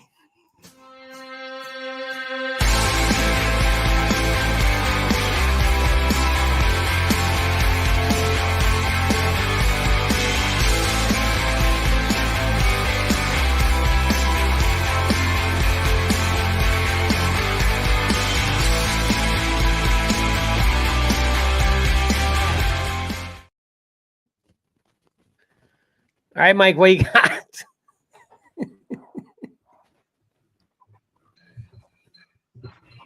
Okay, I'm unmuted now.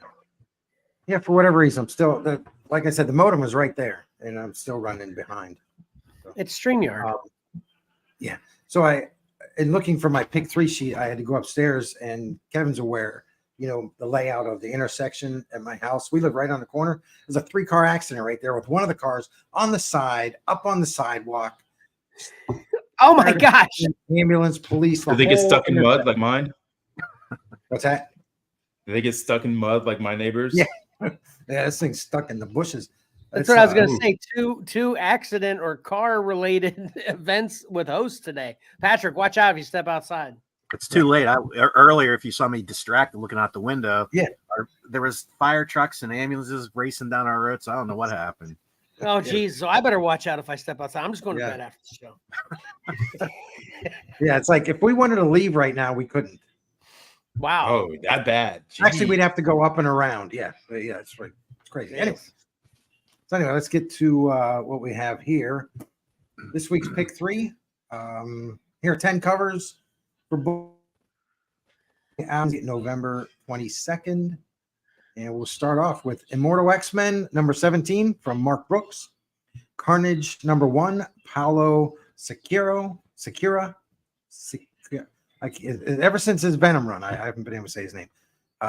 Then we've got Dracula number 1, the second print, Paul Jones. Amazing Spider. Valerio. I said this out loud about 20 times trying to get it right. Giangi Ordano. Don't ask me to say that again. That sounds pretty Harley good. Quinn, Black, White, and Redder number 5 from Warren Lau. Awesome. Justice League versus Godzilla versus King Kong. The second printing number 1 from Bjorn Barons. Catwoman 59, Nico Leon. And Catwoman's got some, I think the next 3 or 4 issues have these kind of real interesting styles coming up, which I thought was kind of cool. Batman Office number 1, David Finch. What's that? That's a Gold Key homage, right? Oh yeah, it might be. I'd say it's just more of a paperback book. Oh, yeah. Okay. Okay. Yep. And then Mortal Terror number 1, Mike Mignola. And then Incredible Hulk number 6 from Nick Klein. So what do you think? I love this week. I love it. Good job, Mike. Yep, thanks. I know we were talking about that Carnage cover and how they put the Marvel's banner right up there into the artwork. That was a little annoying. Yeah, so dumb. I thought you pointed it out well in our group conversation that, yeah, they just should have put it across the top, but just put the art lower. That's Yeah. all they could have done. Yeah. Mhm. Yep. So, All right. so you guys want to just jump into it? You don't have anything else to say? Any complaints? Batman, I've got- Gargoyle, Patrick? Yeah, Patrick, what do you got? I thought it was a pretty good week. You know, I know Mike from New York also thought it was a pretty good week, as Mike told us, because he Yeah. actually submitted 3. Yep. Michael, what do you think of these? I'm sure this is probably the first time you're seeing them. They're pretty awesome, right, Michael? I'm all in on Justice League and Godzilla versus King Kong. I like the composition going on there, and just even with the superheroes, and you know who they are, but just the scale and just how they're positioned, and you just see these two titans just there. It makes them feel like they're nothing, even though we know Superman can beat the crap out of both of them. But Right. still, Right. it feels like they are threats. Yeah, that's why when you made that reference about them mixing universes earlier, I was like, watch out, Mike. You're probably giving them an idea. Because, yeah, I was totally thinking of this book when I said that. Yeah. Yep. And I think maybe Dracula got a second printing because of our high praises in Yeah, in probably. our season finale. Probably. I bet. Yep. We did talk that book up an awful lot.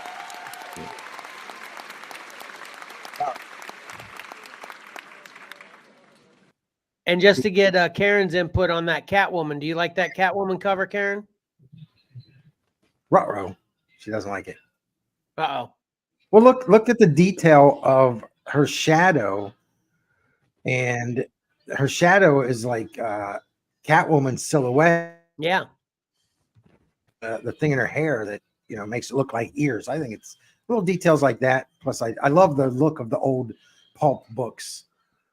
I'll buy those even if I never, the old Mickey Spillane books. I'm not going to read it, but I just love the covers. Yeah. Yeah. That era. Karen's saying it's good art. She can appreciate it, but it's not her classic Catwoman. So that's why she doesn't like it. Got it, Karen. Got it. All right. All right. So we'll jump in with number 3. Get up Of there. course. Of course. Patrick's least favorite Batman, Off-World number 1. David Finch, who Patrick's not a fan of. Patrick's not a fan of. Well, I'm going to jump on to Patrick's bandwagon here, and I don't really care for this cover either. I think it's pretty good, except I don't like the way his. Okay, so obviously his cape does that, right? But it's not put behind him enough or something. It looks very short. The cape looks very short. It doesn't fit for me. He either needed to put it back more, showing that the cape was going back more, or make it bigger. But for how it's out and not back and small, that's why I didn't like it. That's why I didn't pick it, I should say. I don't hate it as much as it sounds like Pat does, but No, actually, this was one of my more favorite covers, but it got that gargoyle knock, just so cliched. Come on, enough. So it was more Gargoyle than Finch. Got it. Yeah. Well, what's do he you going think to of run that off of? Just like a corner? He could just be running on the ground, Mike. Running on the ground. All right. Or you know what? He could be coming down after he ran off, so where the gargoyle would technically be above him. You wouldn't have to see the gargoyle and trigger Pat. Trigger Pat, right? All right. I could almost imagine this being a change where it's him dropping down from the highest building of the city, and it's just a perspective of like looking up at him as he's coming towards you. Exactly. And you just see the skyscrapers just getting smaller as you get further at the top, and you still have the moon there. I think that would sell better. You keep the same pose if you nix the gargoyle. Perfect, Michael. You can tell you're an artist. Perfect. I'm not. What? Ideas. So it's not saying we need to do a remark on it. It's still a solid cover at the end of the day. But I see a different angle that can be taken for this design. Right. All right, Mike, what do you got next? Let's get to number 2. We've got Harley Quinn, black, white, and redder. I think it's redder. Number 5, Warren Lau. And he did that Wonder Woman cover that Johnny submitted a few cover combats ago that was just so epic. But so his stuff's pretty good. And this is, I think a lot of his stuff initially was special order or store exclusives, but now he's got one of the cardstock open order covers, which is great. Yeah, I thought this one would probably win it. This one's awesome. Yeah. Yeah, it was a close. Second and third were really close. First place ran away with it. Okay. There was Let's skip this. basically first place doubled third place's vote count. That's how big it was. Oh boy. All right. Let's see. Okay, let's All right. Oh boy.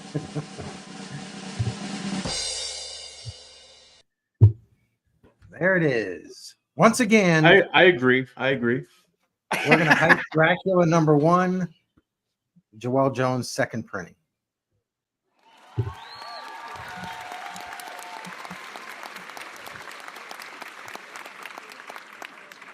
Gorgeous. Gorgeous. Yep. I just hope I will- issues 2 through 4 are awesome. Keep the same pace, you know. Do you want to, are you going to buy this and replace your current issue number 1 with it, Mike?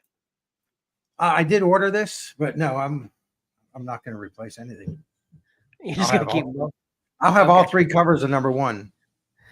nice. Yep. Well, there are more than 3 covers, but just the 3 that I have ordered. 3 that you have. Yeah. Yeah.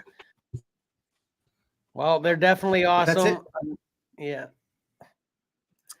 Just curious, how many votes did Mortal Taylor get? This, actually, it was 1 vote out.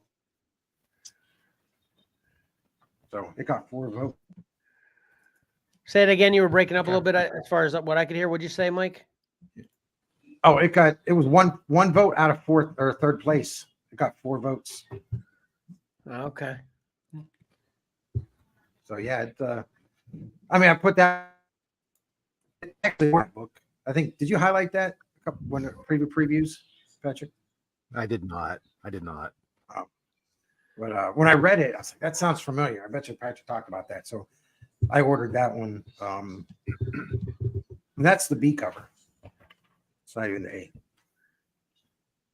Did any of them not get a vote? No, everything got at least 2 votes. Awesome. Yeah. Good job. You want to throw those back up real quick, Mike? Yep. There we go.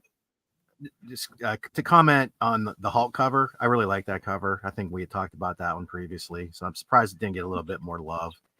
But the one thing that annoys me about that is that, you know, and Nick Klein's actually talked about this, that he's doing a unique corner box for each one.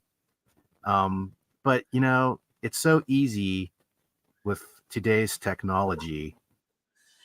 Why not do this and put the corner box where it's supposed to be? You know? Yep. Yeah. Good question. Yeah. Good question, Pat. Can you put up the other one again? Yeah, I got another one on the. I got another one to talk about too on there. So Okay. sorry, Mike, making. No, it's all good. I agree with you. I mean, come on, Mike, Marvel. can you put it up, Mike? Oh yeah, I don't know what No. Marvel. Do they know what they're doing? They're selling to comic book collectors and readers. We're all very, particular about things. Yes. All right. What's your second take, Pat? You know, first of all, real quickly, I like the idea behind that Catwoman cover, but I thought the artwork was bad. But anyways, the other one that got me was the Godzilla, King Kong Godzilla JLA. I thought it was kind of a cool cover. Actually, I thought it was a really good cover at first, and I echoed what Michael was saying there. But that Bjorn Barons, why does he always, he seems to like to put the heroes' backs towards us a lot. You think back to that that Doomsday Bat or Superman cover. But okay, so the biggest problem I had with it was once I looked at it, I'm just saying it looks like he took a picture of Godzilla from the movie and just photoshopped it in there and put like a artistic layer over top of it. Same with King Kong. I feel like that King Kong and Godzilla, both were not drawn by him. He manipulated them somehow, either from toys or from movie stills or from just images he found. I could be totally wrong, but I'm just saying. And that's what, at first I thought I might pick this cover, but then once I looked at it closer, I'm like, nah. Huh. They definitely look a lot different. I mean, they're further away, but they're more detailed than the heroes, which are in the foreground, I think. Aren't they? Yeah. But it's just like when you see Art Adams draw Godzilla, you can tell he hand drew each one of those scales, and this just looks like a Photoshop with a filter thrown over top of it. Sorry, Bjorn. I think he works all digital too. I mean, I don't know, he's putting out a lot of work. I can't imagine he's actually painting these. It's got to be digital with the amount of work that he's doing. So, I mean, a real painting like this, probably pretty large. You got paint dry time. He doesn't have time. All right, Kevin, I'm done completely. Go ahead. What were you going to say? I don't even remember now. Sorry. I think I was just kind of closing, just saying, Mike, just that this was obviously a great week for Evident in multiple ways. So I think that's what I was. He's still showing us how it's done, and we can appreciate how difficult that is now even more because of the special pick 3. So great job, Mike. Thanks. Yep.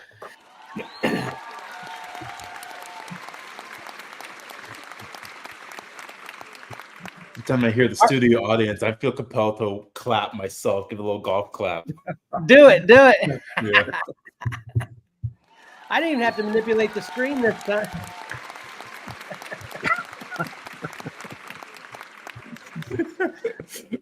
I didn't even have to manipulate the screen this time, Mike. You're up first. I didn't read anything. What? That's not right. Here we go.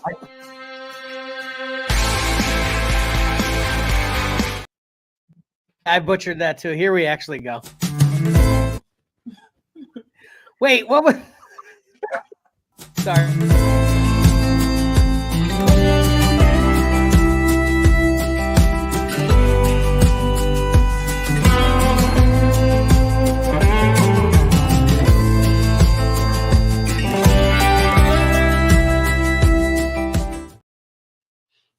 So you being serious, Mike? You didn't read anything? Are you joshing? Mike, can you hear us? I can now. I heard you say you didn't read anything, but the introduction to the segment was still playing. And then I started talking and the introduction started playing again. So, anyway. I want to talk smack on StreamYard, but come on, StreamYard. Help me out here. Oh, we are professionals. No, unfortunately, I have not been to the store since before the get together, which was 2 weeks ago. You've got 100 books stacked beside your bed. You talk about it all the time. I do have a huge stack. Hey, a little bit of a teaser for next week. I'm actually going to read 3 books that are 40 years old for the review next week. Nice. We're off next week, by the way, but next show. Oh, yeah, the following week. Yeah. It's going to be our review. Cool. I can't wait. But anyway, because there's no rules with get it or forget it. I can tell you to get an old book or not too, right, Pat? Yeah. That's right. Yeah. I don't have an old book.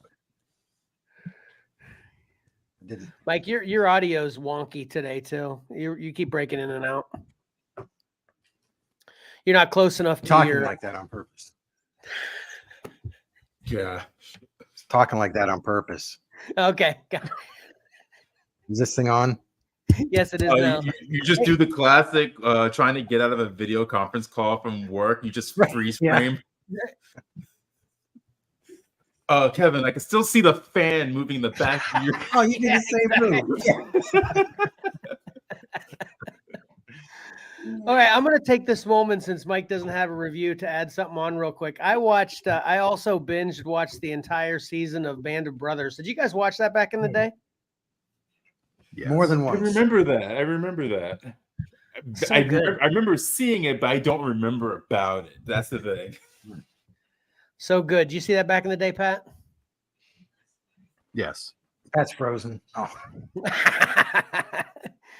Yeah, I never actually had seen it. I don't know what prompted me to watch it this week, but I totally just turned one on and I couldn't turn it off. Watch the whole season. It was awesome. here's a flashback. I have the box set that came in the tin Yeah, that I bought from Video Warehouse when we worked there. nice. So as a Video Warehouse.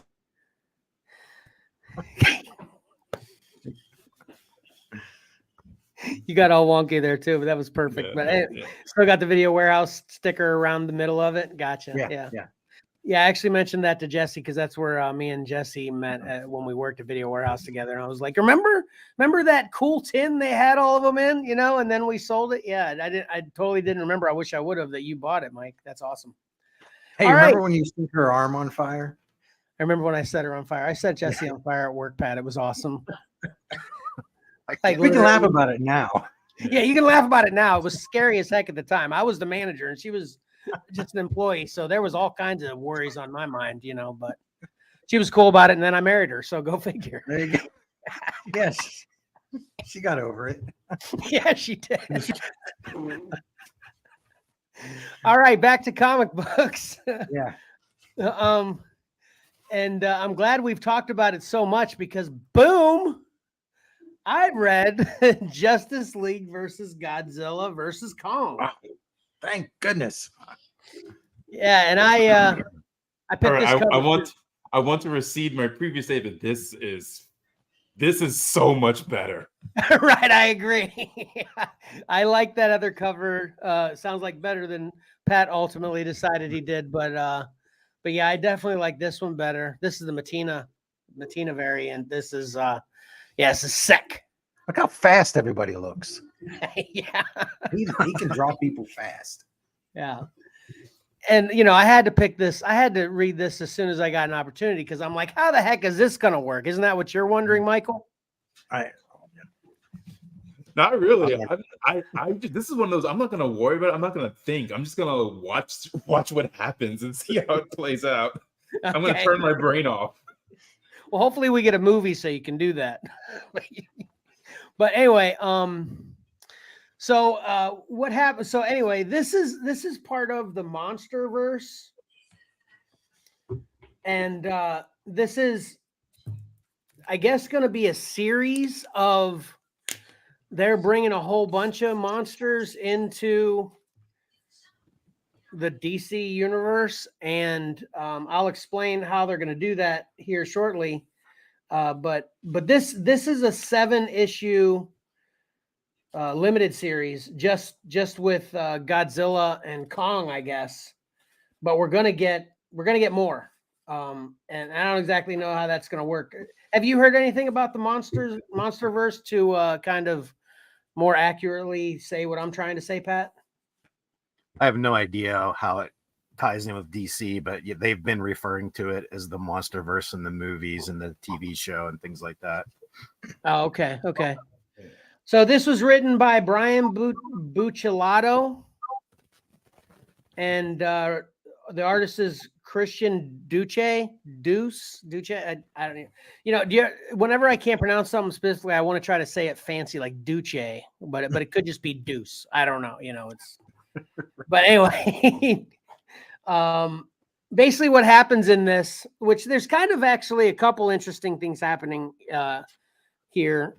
One of them is just incidentally, while this whole Godzilla Kong thing is brewing, Superman is getting ready to propose to Lois. So they actually spend like, I'd say the first third of this comic just kind of talking about how Superman is going to propose to Lois and how his life's going to be after they're married. If she says yes, that's actually a quote. If she says yes, Flash keeps messing with Superman saying if she says yes every time it's brought up, which is kind of funny. But what happens while he's setting up this meeting, dinner with Lois, date, whatever, on the top of the Daily Planet, the rest of the Justice League are sent to fight the League of Villains or whatever. What's the proper word for that, Mike? You remember? The Justice League. Legion of Doom? Yeah, the Legion of Doom. Yeah. So it's got all of the cast of characters from both the Justice League and the Legion of Doom in this. And basically, the Legion of Doom have decided they're going to go to the Fortress of Solitude to get one of the box. What are the boom box? No, boom box. That's a radio toy reference. No, what are those? The mother boxes from that you may be aware of. New Gods. Oh yeah, from what Dark Side, the mother box that goes to different dimensions and stuff. Yeah, I was gonna say you may be familiar with, Michael, from the Justice League movie, the mother boxes. But yeah, like Mike, you're stating, that those originated in the New Gods, right? Yeah. Yeah. So anyway, the Legion of Doom is headed to the Fortress of Solitude to retrieve the mother box to do something, which we never find out, at least in issue 1, what that something is, because one of the members of the Legion of Doom, the puppeteer, I think his name is, that goofy guy that, he has puppets and stuff. He's the big klutz in this. And when the Justice League show up, because they tell Superman, hey, you got business to take care of. You go ahead and ask Lois to marry you. We're going to go fight the Legion of Doom. We got this piece of cake. So they get to the Fortress of Solitude to fight the Legion of Doom. In a klutzy action from the puppeteer, he throws one of his exploding puppets at Hawkgirl, and it bounces off of her hammer and explodes right by the motherboard, causing the motherboard to send, the mother box to send the Legion of Doom to Skull Island. Okay. When they get to Skull Island, there is this, it's kind of inexplicable or they don't explain to us in this issue, at least. There's this fortress that's got the capabilities to teleport or whatever to any place in this universe that they're in, where Skull Island exists. And then, of course, King Kong shows up. And of course, then Gorilla Grodd is all like wanting to worship him. He thinks he's awesome, as you can imagine, which is it's kind of a cool series of events. But anyway, then they come up with this, of course, Lex Luthor comes up with this genius plan that, what we need to do to take out the Justice. Oh, that's what they were going to do with the mother box. They were just trying to get the mother box to be able to use it to take out the Justice League. So since they're in this alternate universe on Kong Island, and they have access to every one of the monsters that are on, in this universe, not only Kong from Skull Island, but also they see Godzilla and they see Rodan and they see all of the monsters. They decide then they're going to use the mother box and the abilities of this fortress that they found on Skull Island to send the monsters back to their regular universe to take out the Justice League for them. So they don't even have to worry about it. That's the plan. So then, as you can imagine, that goes off without a hitch. And they send Kong and Godzilla back to our plane of existence. and actually that's how issue 1 ends. So it's pretty good the way it kind of plays out, explaining how it basically issue 1, all it does is explain how we get to what's going to happen in this limited series. Literally the last page is Superman in the midst. He's on one knee getting ready to ask Lois to marry him. And then Lois is like with this shocked face, and he turns around and there's Godzilla right there. And that's literally the last page. And this issue ends. So yeah, it is pretty good. The story was told well. I don't exactly, it seems like there's going to be more to the whole Superman asking Lois to marry him. It seemed like too in depth of an explanation or detailed in the storytelling that it was just going to be like not deeper involved in moving forward in the story. You know what I mean? So, we'll Maybe see. they're just trying to give us a time frame on when it takes place. Oh, maybe. Yeah. We'll see. Okay. Is now, how many pages is King Kong on in this? I can actually tell you. Like, you guys already know where I'm going, right? Yes, he's on 1, 2, Reporting here live from Kevin's basement. 3. He's on 3 pages, Mike. He's on 3. That's as many pages as he's on in issues 1 through 3 of King Kong and the Great War. Can't wait to read issue 4. And there's multiple pictures of him on each one of those pages too. So yeah. Oh, so it's not just one panel. It's not just one panel. Yeah, it's 3 different pages. He's got multiple pictures on each, so it's pretty good. Yeah. Okay. So yeah, this was fun. I'm definitely going to be grabbing them. I'll probably try to grab all the. I'm hoping that Matina will have the B cover for the whole run. Try to grab them all. Yeah. And then once I read this, I'll probably be offering it up on Exceller. But yeah, it was fun. I definitely would say get this. It's a borderline must-have if you're a big monster fan. But definitely at least get it. It's a lot of fun. I think anybody and everybody, as long as you like some of the context of this, would enjoy this. So go ahead and get it. I will. All right. Pat, what do you got? All right. I have Gods #1 by Jonathan Hickman and Valerio Schiti. Special mention colorist Marte Gracia.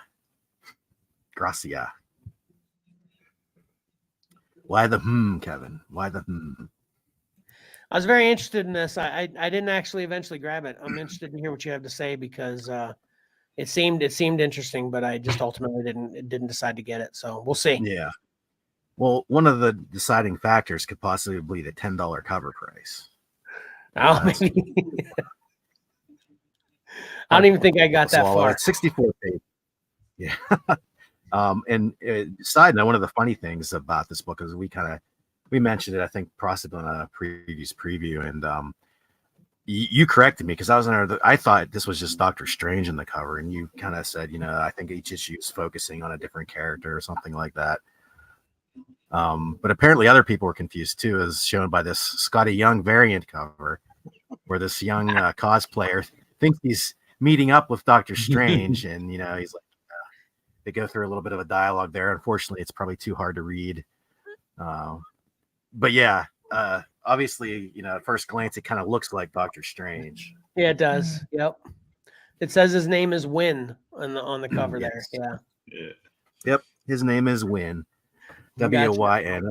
That's sort of, I can't remember. I didn't write down his full name. That's sort of his nickname is Win. He is the immortal avatar of the powers that be. Okay. He's been around forever, and he's a new character in the Marvel Universe as far as we know. We've never been introduced to him. He's a Jonathan Hickman creation. He sort of goes around with his assistant, Dimitri. Dimitri has this little data pad, and they go about, working for the powers that be, correcting things, making things right, doing what they need to do. And we are introduced to it's sort of like a flashback to his wife named Aiko. And after a year of being married, she discovers his true identity as this avatar of the powers that be. And in the meantime, I don't know, just coincidentally, or maybe not coincidentally, she is chosen to be a centaur, which is an agent of the centum who are in control of the natural order of things. Now this is all kind of Jonathan Hickman things, sort of heady stuff, and it's all being thrown at you all at once. But it's not as complicated as you might think. But basically, the powers that be are at odds with the centum. So Aiko says she has to divorce Win. And this is where the brakes kind of get pumped a little bit, and I think a lot of people may check out. But there was basically like maybe 6 or 8 pages of them talking over their relationship and how they should get a divorce. And it was fine. It read fine, but I think it may not be up everyone's alley. It's sort of like right in the middle of the book, sort of interrupts everything that's going on, because you're kind of introduced to Win and Dimitri, and they're sort of like in the middle of an assignment. They go to crack down on something that's happening, to solve what's happening between these weird creatures, and then they flash back to the relationship thing. But the main thrust of this whole issue is that there's this Babylon event happening in the Marvel universe. All the typical suspects are involved. Doctor Strange, Brother Voodoo, Clea. There's this upstart magician named Cubus Core who has gathered these sort of mystical items, and he's going to wreak havoc in the Marvel universe. And it's so dire. Again, they call it a Babylon event, that they call in Win, who Doctor Strange, people know who Win is. Doctor Strange knows who Win is, but they don't seem, they sort of like standoffish. They maybe have not had the best relationship with Win in the past. But basically they say, we've got to join forces. The science and magic users have to come together. Reed Richards, Doctor Doom, Doctor Strange, Doctor Voodoo, Clea, they all have to come together to defeat this Cubist Core. Meanwhile, Win, he casually goes off on his own while they're setting up their plans. He's all calm about it. He basically is on this fetch quest throughout the Marvel universe, basically picking up artifacts and trading them. Like he picks up an item, then he goes to the collector, trades it for something else, and he keeps upgrading to get to the item that he actually wants. Supposedly, you're thinking in your mind, to defeat this Cubist Core.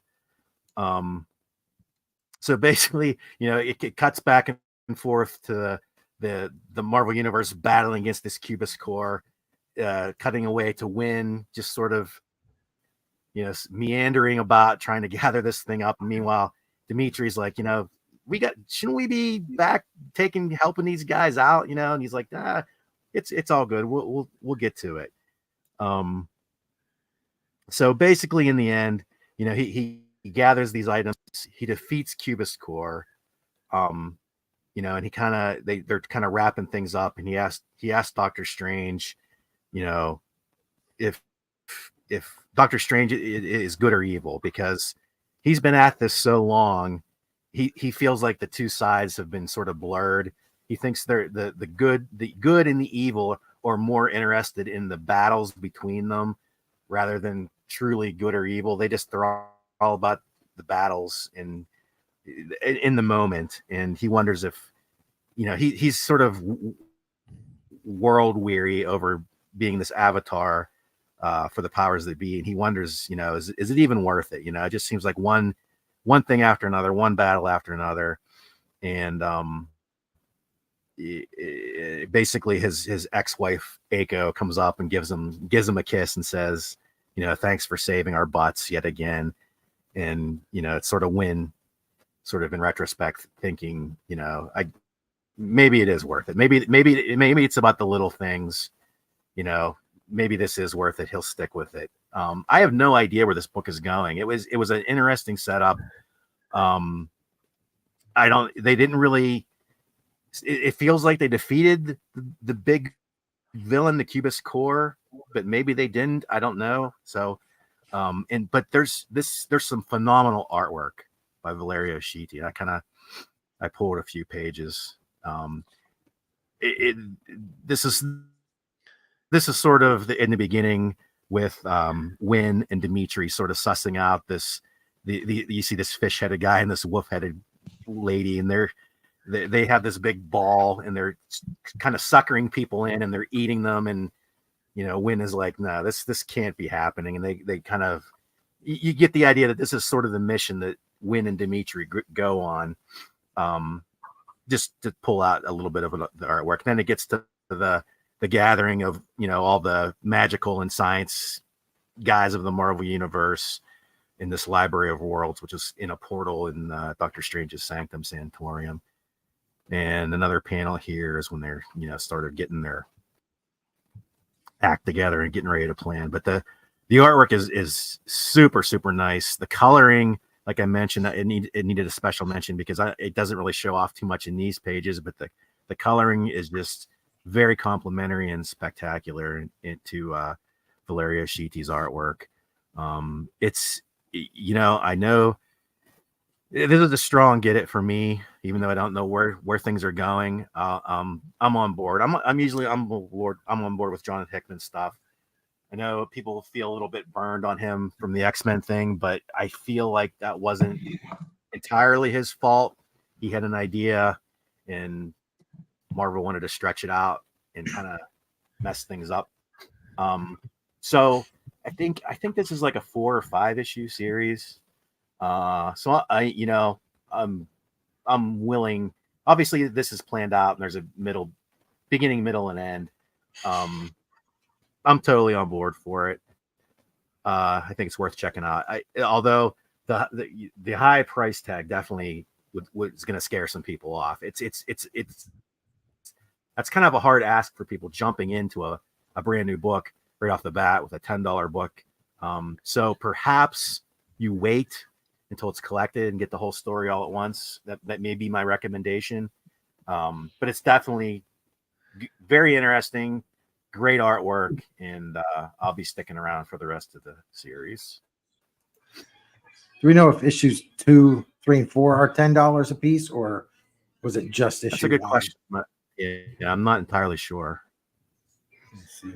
And do you know if what I was speculating is accurate or not with the subsequent issues? Are they, since it seems like this is kind of does give you a climax to the current story that's in this issue, will the second one have Win and be focused on the same cast of characters? Do you know? I know he's on the covers. I remember seeing him on the covers, but but there's also characters that weren't in issue 1. I noticed on those covers that may be it, where they focus on a different person, you know, sort of setting up sort of this new status quo for the magical part of the Marvel Universe.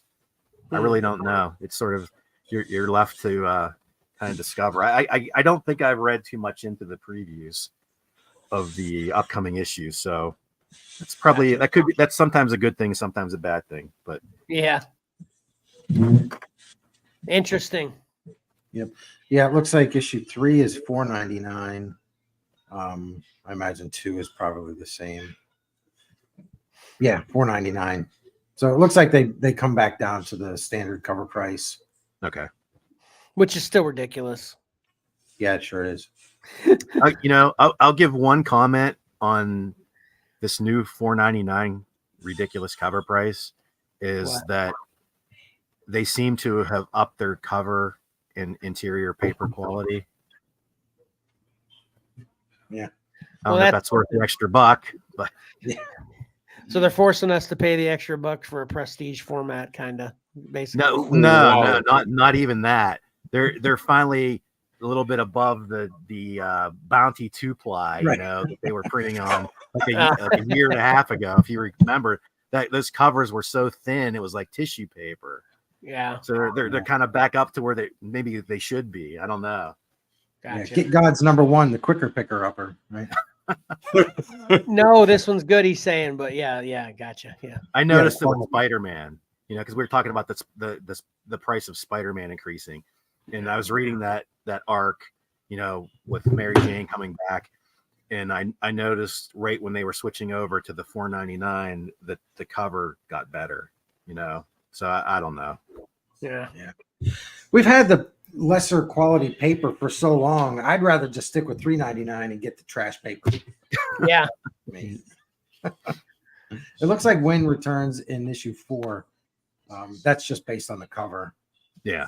Okay. So, yeah. And they still have to justify how Image is still having quality paper at $2.99. So there's that too. Yeah. Right? Let's see. Man, there's still $2.99 books out there. Yeah, Image. No, just Spawn. Oh, just Spawn? Oh, okay. Yeah. Some of the Image books are starting to hit $4.99. Some of the smaller independent companies are hitting $4.99 here and there. Oh, Spawn's the only one I pay attention to. Okay. So yeah, they still have to justify how Spawn's still doing it. He's got that That's action $2.99. figure money and subsidizes Right. comics. Oh yeah, he does. Yeah. All those Jokerized figures. Yeah, we complain about Kevin, you should be grateful, Kevin. Yeah. Yeah, there you go. Yeah, I guess. Yeah. Hey, I wanted to say this real quick because I remembered something after I did my review on Justice League Godzilla Kong. First of all, the guy's name's Toy Man, not Puppeteer. The Toy Man that messes it all up, that makes them go to, the alternate universe. But then also, too, the way they send Godzilla and Kong, and of course, I assume subsequent issues to our universe is with this red crystal that Toy Man got out of the Fortress of Solitude that they didn't say what it is.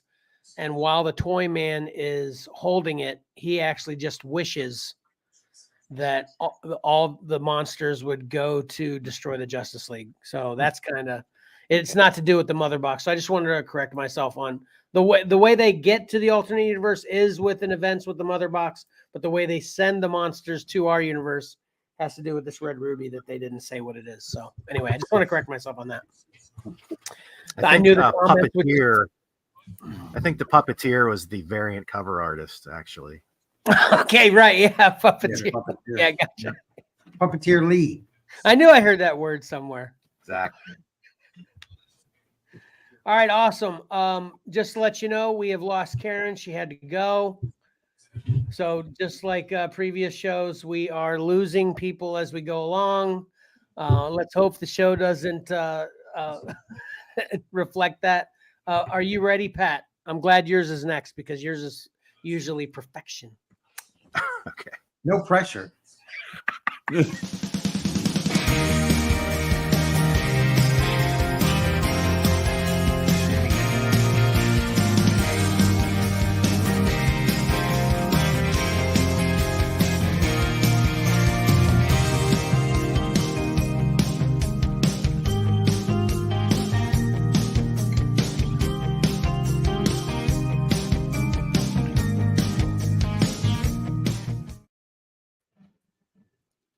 Coming right out of the box, Kevin, I wanted to follow up on the Superman bust that we talked about last week. Nice.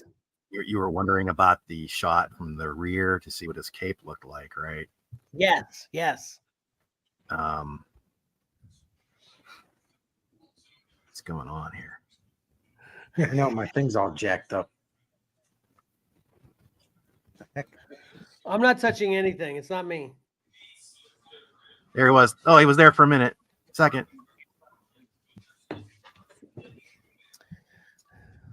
That's the Really first. hard. There he is. You guys see him? Ah, there we go. Yeah. I still can't. Yeah, it looks Weird. good. Yeah, So Kevin was wondering about the cape from the back, and he went up for pre-order this week.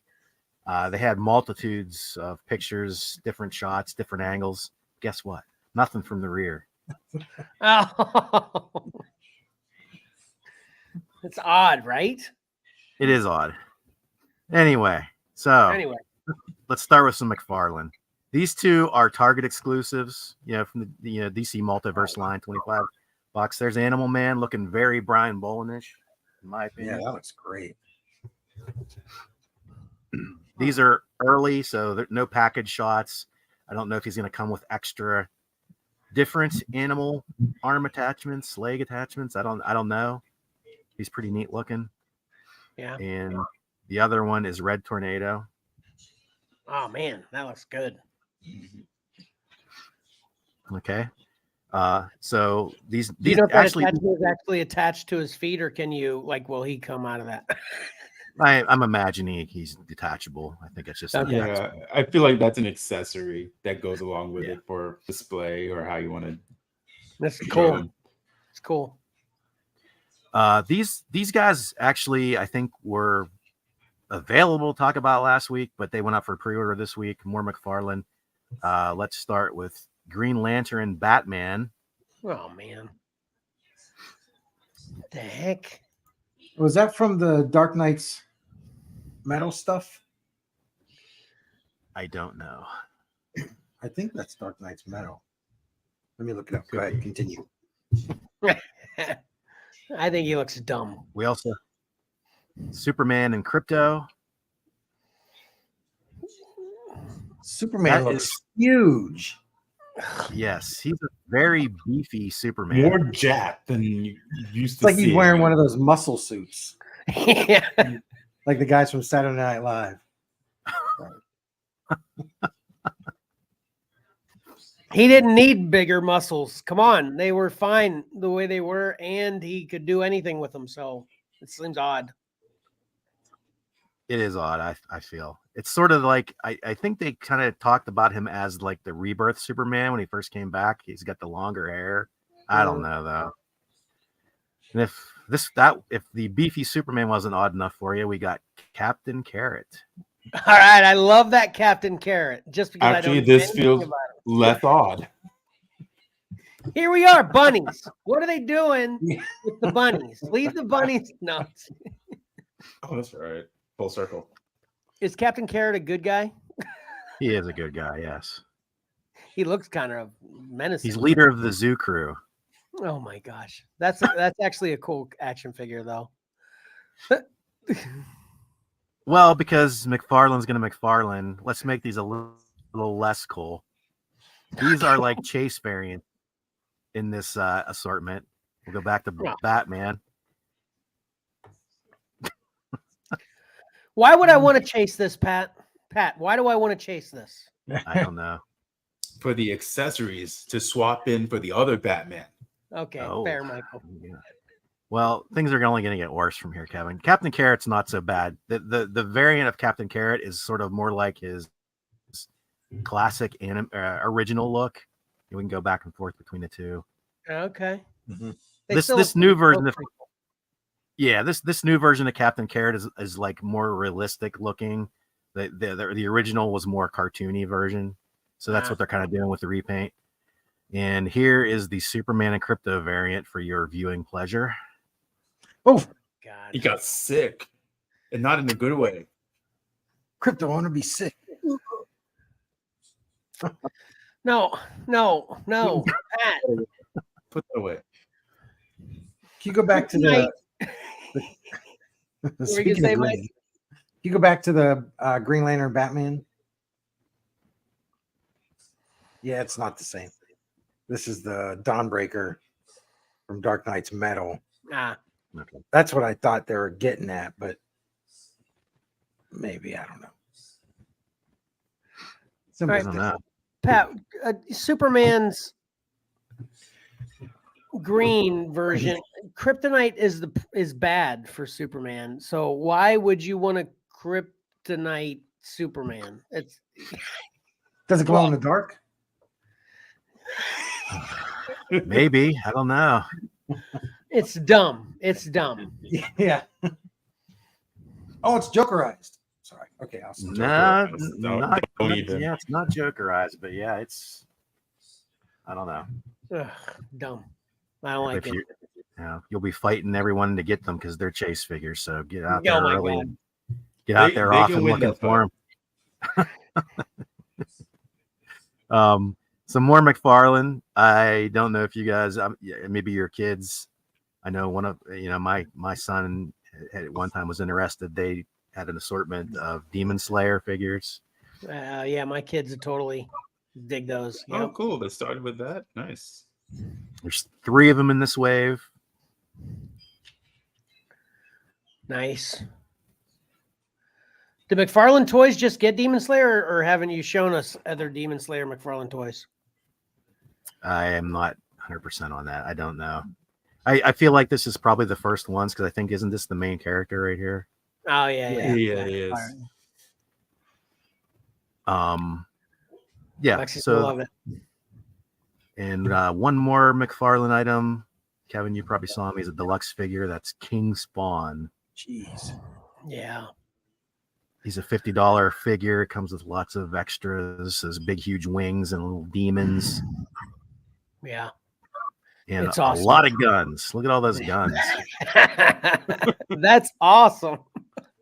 All right, McFarlane, they've redeemed themselves on the green Superman crypto. This is really awesome. Oh, yeah, we separate that. Yeah. That is cool. All right. Here's your Thanksgiving tie-in for the week. I know you guys have probably seen all the commercials, the trailers for the movie Thanksgiving.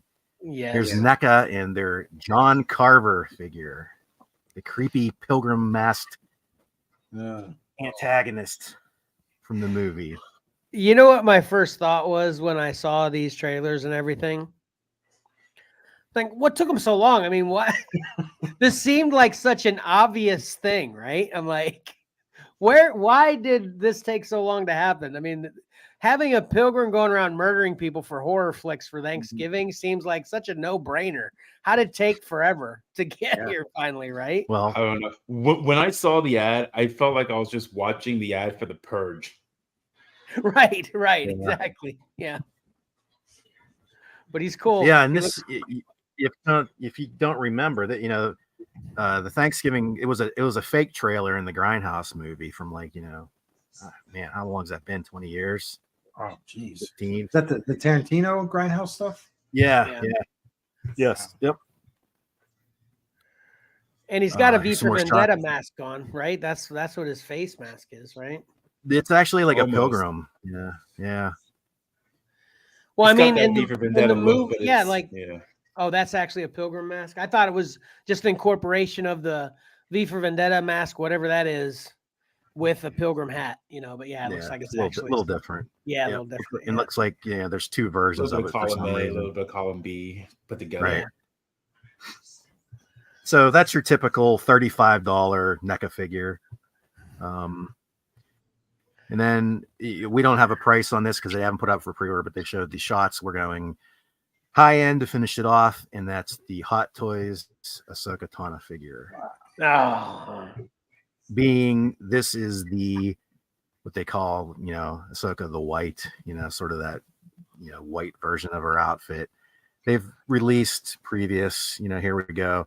This is actually the 4th Hot Toys version of Ahsoka. One was sort of pre-Rosario Dawson, and the next 2 were, based out of The Mandalorian and Book of Boba Fett. And now we have one from her own series. Is there an She'll probably Ahsoka the be Gray?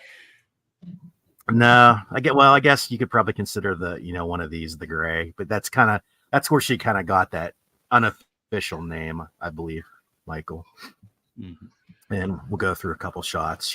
I think she looks really good. Oh, that's Yeah, nice. sure. I like that. Yeah, that's awesome. I don't really like those scowling ones because, well, actually, especially the end one there.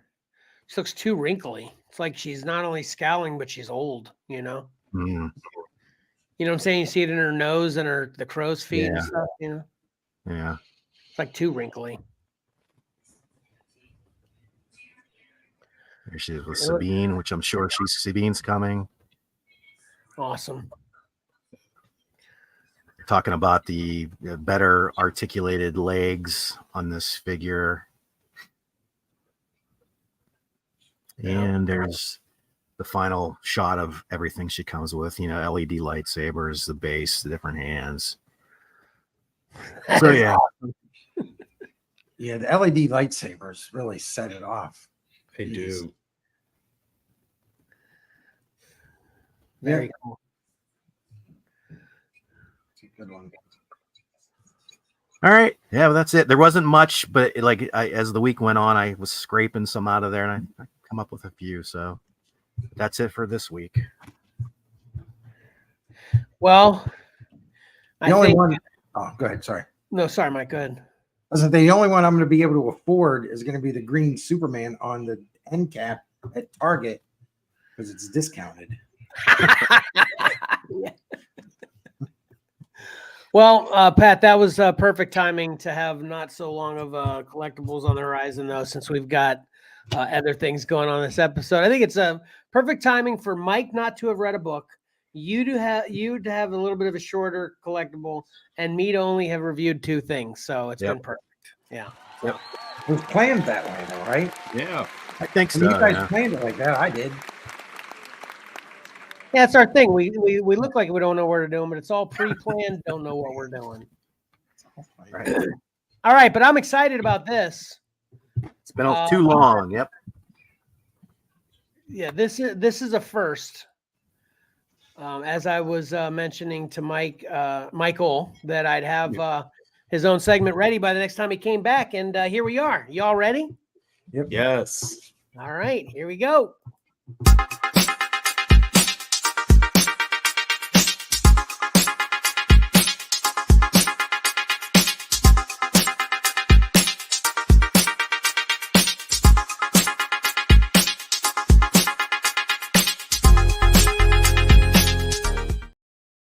Man, he's got a nice place. I think we should move into I love his it. Oh, thank you, Kevin. I love this one. That was nice. That was nice. I was so excited about that. Good. I'm glad you like it. And it's only my first version. I've taken to finding it's easier to just add, get one done and then just add on to it as we go along. So, so I'm glad you like it so far. Hey, I forgot to ask you, Michael, can you control your own pictures, or I got to put them up for you, right? I can control my pictures. I was able to upload all my stuff on here, so I'm ready to go. So, all right, cool. Starting off, following the coattails of Pat's Collectibles. Okay. So, let me get there. Let's see. It won't let me. It won't let me switch over. Okay, maybe I do need some help. Okay. So you've got these labeled. You want me to start with slide 1, or how do you want me to start? Yeah, start with slide 1. There, I put in order for you. Okay, cool. Okay. So here we go. All right. So this is something that I'm actually personally excited about. They just recently announced it about last week, and it's the Wand Company Luxury Ball. These are fantastic collectibles for Pokemon fans, in my opinion. They're die-cast metal, and they have the proximity light touch to them. So if you put your hand close to it, the little light that you see on the Pokeball will start to glow a little bit, and you can press the button to change it, and all serialized. So it's like individual collectibles for each unique ID. That's very cool. Yeah. So what's funny when I think about it is that when I was already planning for last week, I had technical difficulties. There wasn't really too much news, but then this week a whole slew of things spilled out, and it's like, oh, Perfect. I got a few things to talk about now. Perfect. But yeah, this one, it's like for this one, they have plenty of other Pokeballs in the line. Like they already made the Great Ball, Pokeball, Ultra Ball, Netball, like multiple Pokeballs. This is one of my personal favorites, and I am looking forward to pick this one up when I can. You can get these on the Pokemon Center, like the Pokemon's official website themselves, and that's the price listed, $119.99. Others go for about $100 themselves. So, like for the quality and what they are, and just great paperweights, they're pretty Yeah. nice. All of the balls that exist in the Pokemon universe, all of those are already available. This is just the newest one of the line, basically. Not all of them, but yes, this is the newest one that just came out. But do they have a this basic month. one though? They do. So the regular Pokeball that's available, you can either get it through Pokemon Center or through other retailers that have them available. And they have the Great Ball, which is the second tier. Then they have the Ultra Ball. The only one that's actually really expensive, almost nigh impossible to get now, unless you go through a third party, second or eBay, is the Master Ball, because that was a limited run and it's no longer in stock. That was like the first one that they made. But yeah, no, I'm gonna hop on this luxury ball because this is, like I said, it's one of my favorite Pokeballs in the entire game, just by design and at the name of the luxury look to it. I just enjoy it. Right. Hey, this just popped up on my screen. See if you can control the visuals now. Oh, okay. Oh yeah, I think I can. All right. Well, going on to the next part. Well, this weekend is LAIC, or Latin American International Championship. This is happening like right now. It started yesterday, and I think it's still going. So, folks at home, after this stream, if you want to like watch competitive play of both the video game, the trading card game, and Pokemon Go, you can head over to YouTube or Twitch and watch the action live.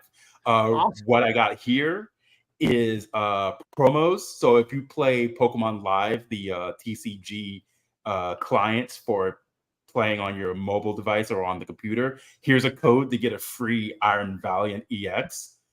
And then on to the right is if you play the Scarlet Violet video games on the Switch, here's a free Dragapult. That's a carbon copy of a previous champion's own Dragapult that was in the tournament. Awesome. That's very cool. Yeah.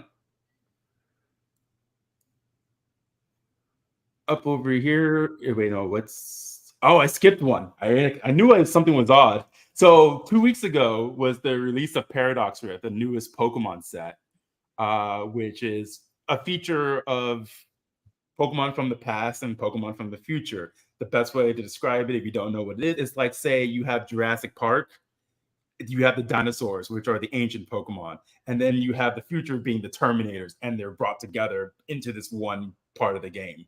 Oh man, okay. What I have going on here is that what I've learned recently is like GameStop and Best Buy, if you go and spend $15 or more on Pokemon product, you will receive a promo of their respective cards. So the Slitherwing on the left, you'll get at Best Buy, and then the Iron Moth on the right is from GameStop. Awesome. Makes me want to pick up this set. That seems like a really cool concept.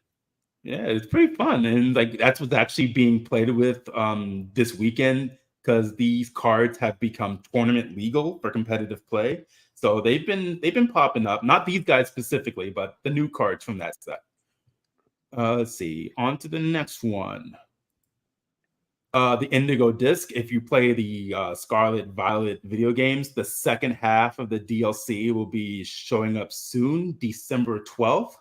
So look forward to that. I don't really know too much about what's going to be happening or what the story is, but you're going to get more familiar Pokemon, a few newer Pokemon added to the roster, newer characters.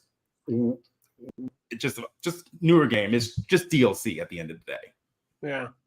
So if you're into that, look forward to that coming out. It's coming out really shortly. We just finished with part 1, which was the teal mask. But this is gonna be fun. I haven't really touched on the DLC myself yet. Like I have it, but I haven't played it. I've been busy with school. But either way, following that, so a month ago, Pokemon Center is doing a collaboration with the Van Gogh Museum in Amsterdam, and they have a collection of prints, paintings, merchandise that is inspirations from Vincent Van Gogh's own work. This was a hot mess of an event because if you can imagine, this was an exclusive thing at the over in Amsterdam, and there was a bunch of, I say, collectors who were there just flooding the gift shop to the point where they had to pull back the Pikachu with felt hat promo card that's on the lower right that you see on my slide. And they had to, like, I haven't gotten any updates from Pokemon, or I haven't seen any updates on how they're going to reopen or restock on these items. But you can, when they do, or if they do, you can order them through Pokemon Center or through the Van Gogh website itself.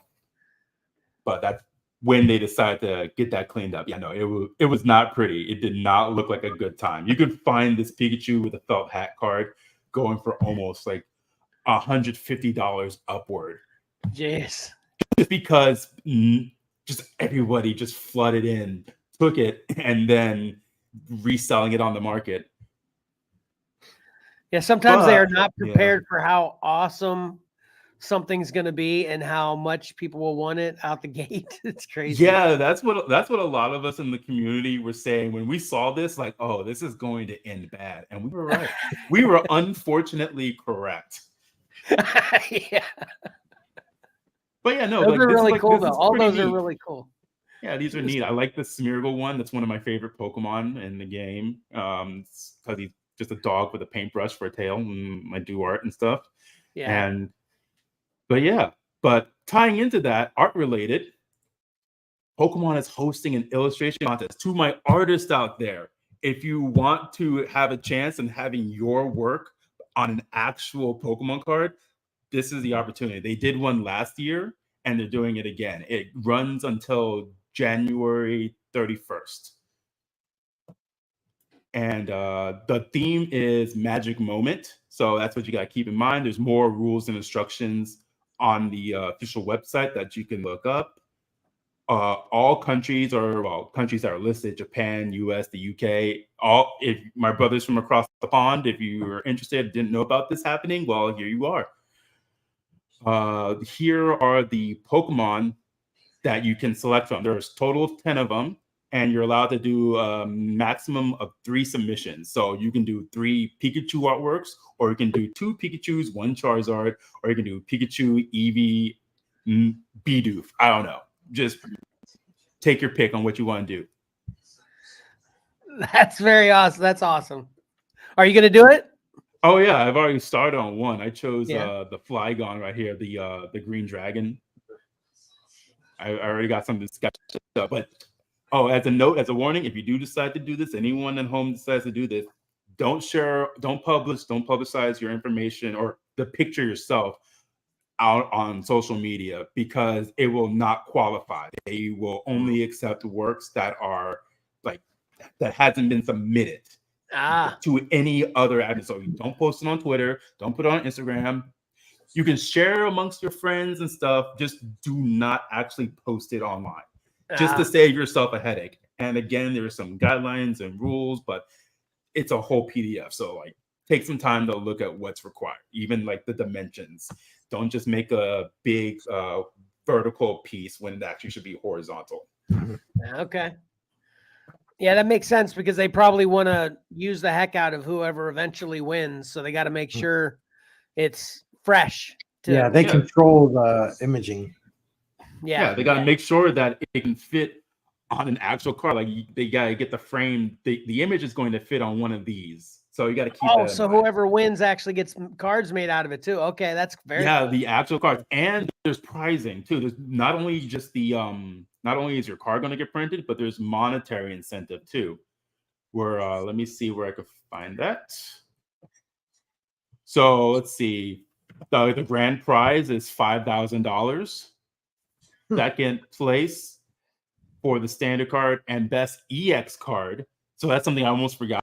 There's also a second portion of the competition to do an EX Pokemon card. You know, the big 200 some odd health mons. So you can enter that as well. This still counts towards your threshold of up to 3. So you can do you can do all EX cards, or you can do a mixed match of a standardized card and an EX card, however you want to do it. But second place and first best in the EX category is 3,000.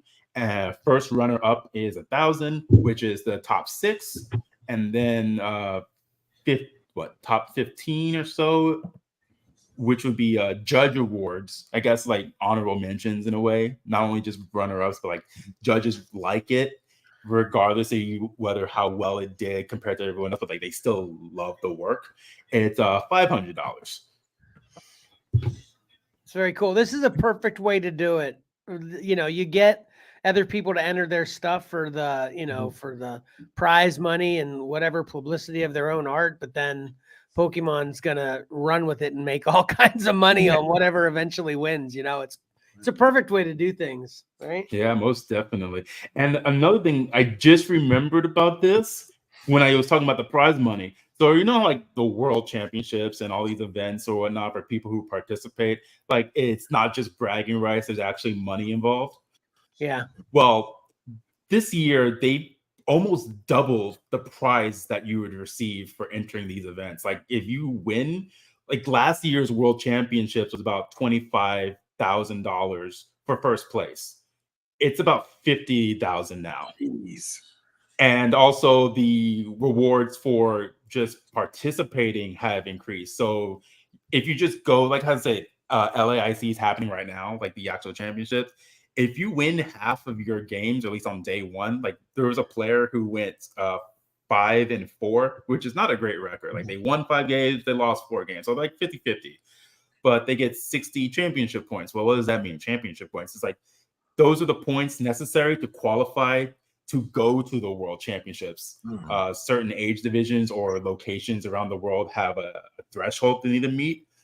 Us over here in the US, we need to get to 600. So like if you go to one of these big events and if you do like middle of the road like that, like that's 1/10 of the way. You just got to play a couple more games and suddenly you're there. Secondly, if you win the entire thing, then you get an automatic invitation to the World Championship. So that's a new thing that they started doing for this season, which is pretty nice. Awesome. So yeah, so you could just be brand new. Like in theory, you could be brand new to the game, win one major event. Congratulations, you are now going to Honolulu, Hawaii. That's crazy. That'd be awesome. Man, you definitely have to let us know if you ever, you know, like you said, you're submitting art for this contest, but then also as far as tournament play and stuff like that, you know, as you succeed with stuff, we'd love to kind of, you know, support you in all these endeavors you want to do for sure. You know, speaking of that, I'm going to use this moment to interrupt with something else new that I, you know, this is me just figuring things out, trial and error. I actually added your YouTube channel, which I know you're not too active on anymore right now. I don't know whether you plan on changing that in the future, but I was able to add channels to our channel. I added your YouTube channel, Mike. I added Mark's YouTube channel, and I also added my son Max. He's starting to get into making Overwatch YouTube videos. I added that as a kind of an Exceller family network of YouTube channels. They're all, if you know, you can scroll down on this video right now and you'll see, I don't think right now since it's live, but later, if you're watching it after the fact, you can actually scroll down and see the links to all of those channels, including yours, Michael, on there too. So anytime you are doing anything that you want us to help promote, we'll definitely be more than happy to do that, because we love when you share all this stuff with us. So it's awesome. Oh, yeah. I need, like you say, I'm not so active. I need to get back to being active on YouTube. Do something with it, because I haven't. Mostly, but as of late, just mostly just been watching or following other videos. But all right, back to the Pokemon news. Let's see. What do we got next? It is next year, January is going to be Paldean Fates. So remember, Hidden Fates, Shining Fates, a whole set dedicated to discolored Pokemon. Well, it's back. It is back. And who's that on the lower right? Oh my God, it is a Charizard. Who would have thought? He looks awesome. He does. But this is actually kind of great. The 10 already coming with the Charizard. I'm going to assume there might be like different version in the actual set as well. I would bet money on it if I could. But no, this is actually a great item for the sheer fact that you don't have to hunt down all these packs just to get the Charizard. So this will still be a money card because Charizard tax, but it's an easily accessible Charizard. So it's not going to be that much of a Charizard tax. The Elite Trainer Box, the Pokemon Center version is actually available on pre-order right now. So you can go to the PokemonCenter.com at this moment and place in your order, get that shipped to you when this is available. And oops, went too far. Here are some examples of what the cards would look like. Some noteworthy familiar Pokemon, some of the newer ones, some that are unfamiliar that people haven't seen or just are that they love. So these are the shiny versions of the normal Pokemon. Like here's Scizor in the bottom left, and here's Mew. Like those aren't the same than what you normally see them as. Yeah. Gorgeous, gorgeous, man. Yeah. So Japan's already going to be getting these next month in December, but we will be getting our English printings again over at the late end of January, and they'll trickle out more product over time, just like they did in the past with sets like these. There's no booster box, so you got to keep that in mind. A lot of times people want to look like, you got a booster box, there's a packs. No, you just got to buy these big hulking boxes that has like maybe 4-6 packs. Good luck. Yeah. All right. Man, yeah. I'm actually probably gonna have to. I'm serious. I actually do buy Pokemon. Me and Mike, we've talked about this before. I'll randomly buy a Pokemon pack because I love the art so much, and I've taken to not opening them too much. So I'm gonna I've talked about it before, and I'll probably wait a little bit longer for a Pokemon Whatnot show. But man, yeah, all this stuff is so gorgeous. I'm gonna definitely probably grab that Charizard 10. Obviously Charizard's big for everybody, even when Tyler was into it. So that Charizard 10 is sick. Anyway. Oh yeah, for sure. All right, and I believe last on the itinerary is back to luxury. So this was announced during the World Championships, and a trailer just dropped earlier this week. And it is the Pokemon Concierge, which is a stop motion animation series on Netflix. And it will start showing this December 28th. The best way to describe what this show is from what I've seen from the trailer is like, imagine it's a concierge. It's a resort where you send your pets to just relax. Like sending your dog off to go to the kennel, but it's like luxury. But it's all Pokemon. And it's all Pokemon, and so it follows the story of the woman in the middle who just started working there and is to figure out like how to do her job and actually bring joy and comfort to the Pokemon that are at this resort. So it's pretty cute. It looks really interesting. I'll probably pick it up to watch it just to do so, and might also catch up on The Witcher as well while I'm there. Right. Well, I'm going to check out this trailer. If you're saying that just dropped, first of all, Yeah, I'm sure we'll be watching that in our house too. Yeah. And awesome. That's all the news that I got right here. So that's what's going on in Pokemon. Awesome. Yeah, that was, man, could we possibly ask for more, Michael? Thank you so much. Appreciate it. You're welcome.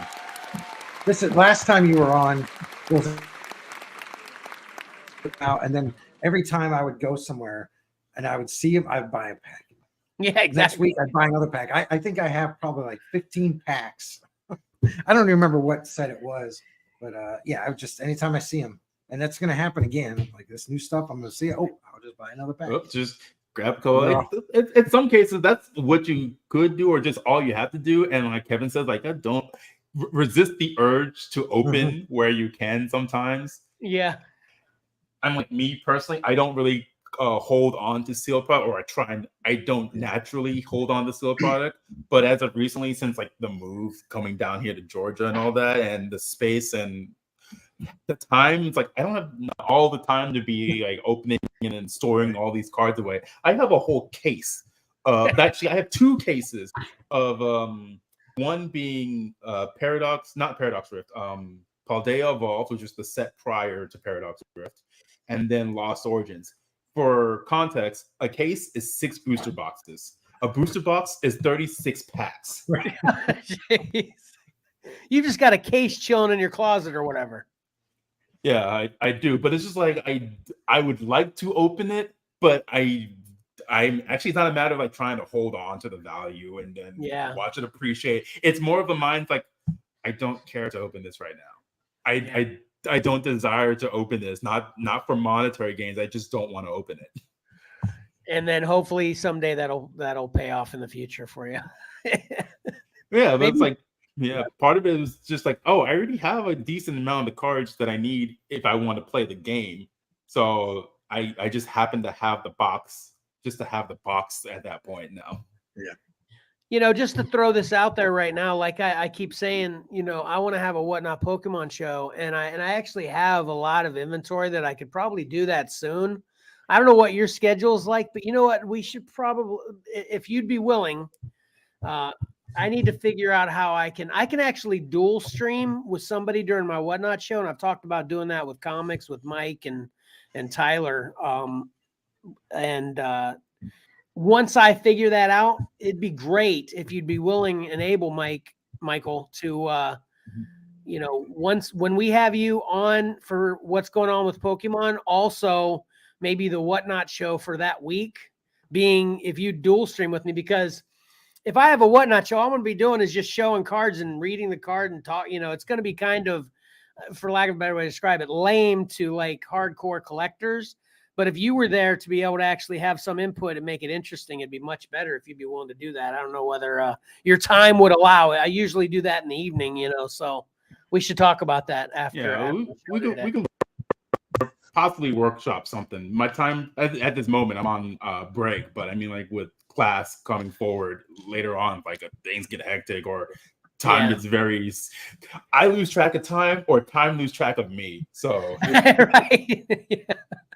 Yeah, we'll definitely talk about that. That's I think that's a good thought. We could do something with it, which would be a lot of fun. So, but yeah, man, that's great stuff. You never fail to show a great segment. You know, not being a huge Pokemon fan, I still loved it. So thank you very much. Yeah. And thank you for having me. Yeah. All right, you guys ready to wrap this up? Yeah, I have a couple notes. Mike's like, yeah, I need to get to Lowe's. I do.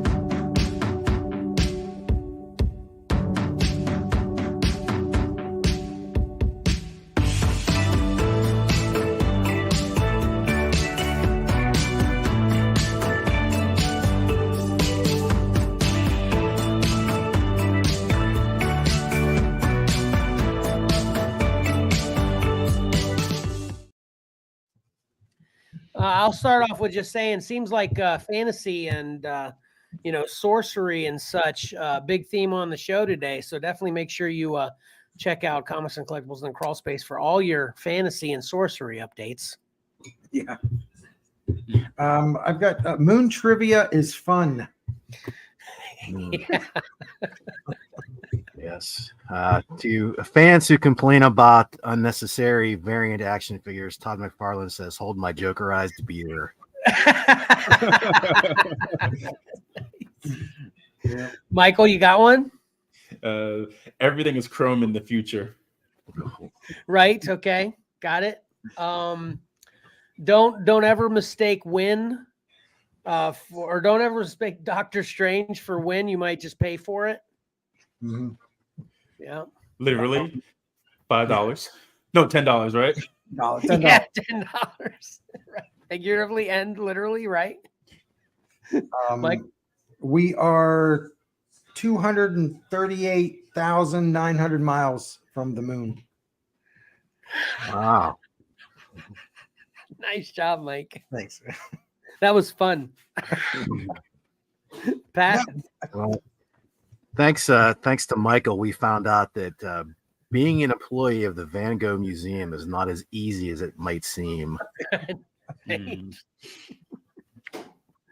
Michael.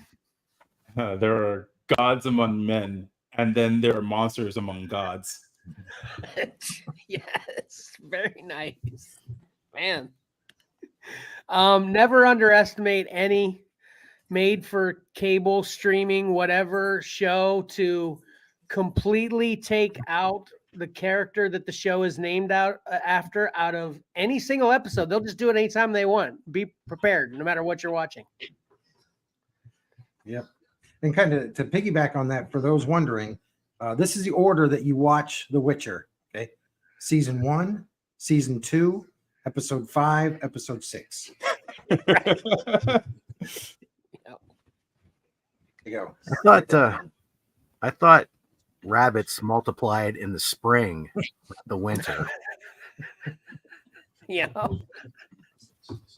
They're all over the place now.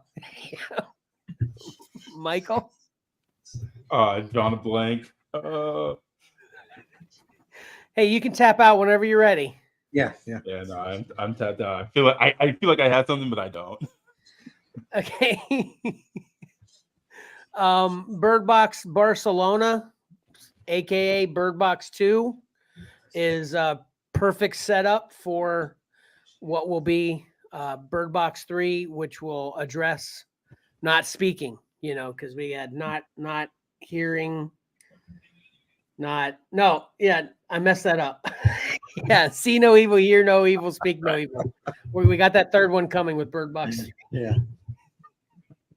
All right. I'm not a big fan of controversy, but Patrick said it, not me.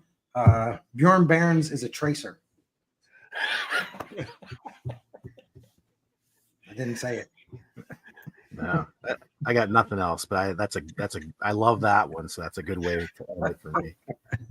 I'm gonna grab onto that one too to add that I'm not a fan of controversy either, but for reasons not yet known yet, maybe we shouldn't be looking forward to the Rebel Moon comic, according to Mike. We'll see. Stay tuned. So, Yeah. All right, Mike, you got anything else? I don't. I'm good. Thanks, Michael. No, Yeah. Thank you. Yeah, that was a good wrap up. Yeah, that's the most we've had in a while. So, too bad Karen's not here to enjoy all this. So, speaking of Karen not here, hopefully I can get through this without her assistance. But here we go. Please like and comment your thoughts, questions, and suggestions on this video, as well as subscribe and hit that bell to get notifications. Please subscribe to Comics and Collectibles in the Crawl Space on Spotify for podcasters or many other podcast providers. And please listen to the edited podcast of this live stream on Spotify. It'll be posted no later than Tuesday. Follow Exceller Comics on Facebook, Instagram, and or X, aka Twitter, and follow Exceller_Comics on TikTok and whatnot. Watch our shows on the Whatnot app. Bookmark it now. There's one set up for today at 5. God willing, I'll make it because I've got a mystery box set up, but who knows? Everything keeps changing. But make sure you bookmark that show now, and you'll get notified when the fun will happen and when the ridiculous deals will be offered. Then check out what we have to offer on eBay at Exceller_Comics and on our website, excellercomics.com. And you can help support the show and everything we do and plan to do through Patreon at patreon.com/ExcellerComics. And you can watch our next and final pre-recorded episode of Cover Combat 6. It says round 4 there. It's actually round 6. That will post. Karen was supposed to change. I'm blaming this one on Karen, even though she's not here. It's this coming Monday, which is the 20th. Yeah, November 20th, 8 p.m. Eastern Standard Time, to see who the Cover Combat 6 champ is, as well as to see all the submissions and who submitted them, which is a fun part. And we had a lot of fun doing that. And then I'm sure this isn't going to be right either. But lastly, watch our next live stream on YouTube or Facebook 2 Saturdays from now. Right. You got the date on that, Mike? I will. That's a calculator. Hold on. 18. The second. The 2nd December of December. Watch our next live stream on YouTube or Facebook. 2 Saturdays from now, December 2nd at 9:30 a.m. Eastern Standard Time. And we'll try to get Michael back on. I want to get on some kind of regular time frame for people can know what to expect. But Michael's life is busy, as is ours. So we definitely will have Michael back. We at least want to give it like 3 months to to kind of get new Pokemon stuff going on. But sometime after that, we'll start chatting as to when we can get him back on, because we love it when you're here, and it definitely updates us all with it. So we really appreciate it, Michael. So, all right, Mike, anything else? No, you're muted. Good. Yeah, I'm getting. I've got living room back. Okay. I didn't get any of that. I don't know whether you guys could hear him or see him, but anyway. Patrick, got anything? No, I'm good. Michael, any last thoughts? Just remember, I gave those codes out, but go watch the stream if you can or if you would like. So if you missed it, you can go get it right now. It's limited time. And secondly, the art contest, if you're interested in that, give it a shot. Even if you're not certain that you will win, because you're going to have to fight me as well. So, but I mean, like, give it a shot, stretch your art muscles, and you'll be on the list. Because they showcase all of them, like all of the participants that entered, or at least there's like fan sites out there that find the information and hey, here's all the entries, and then they over time you'll get a result. So like, put yourself out there, try it out. Awesome, good advice. On that note, we appreciate everyone that's checking us out. All of the things we have to offer. Appreciate comments, likes, shares, all that good stuff. And until next time, don't forget that appreciating great art is awesome. And reading a great story is fun. So why not pick up a comic book and do both? Exceller out.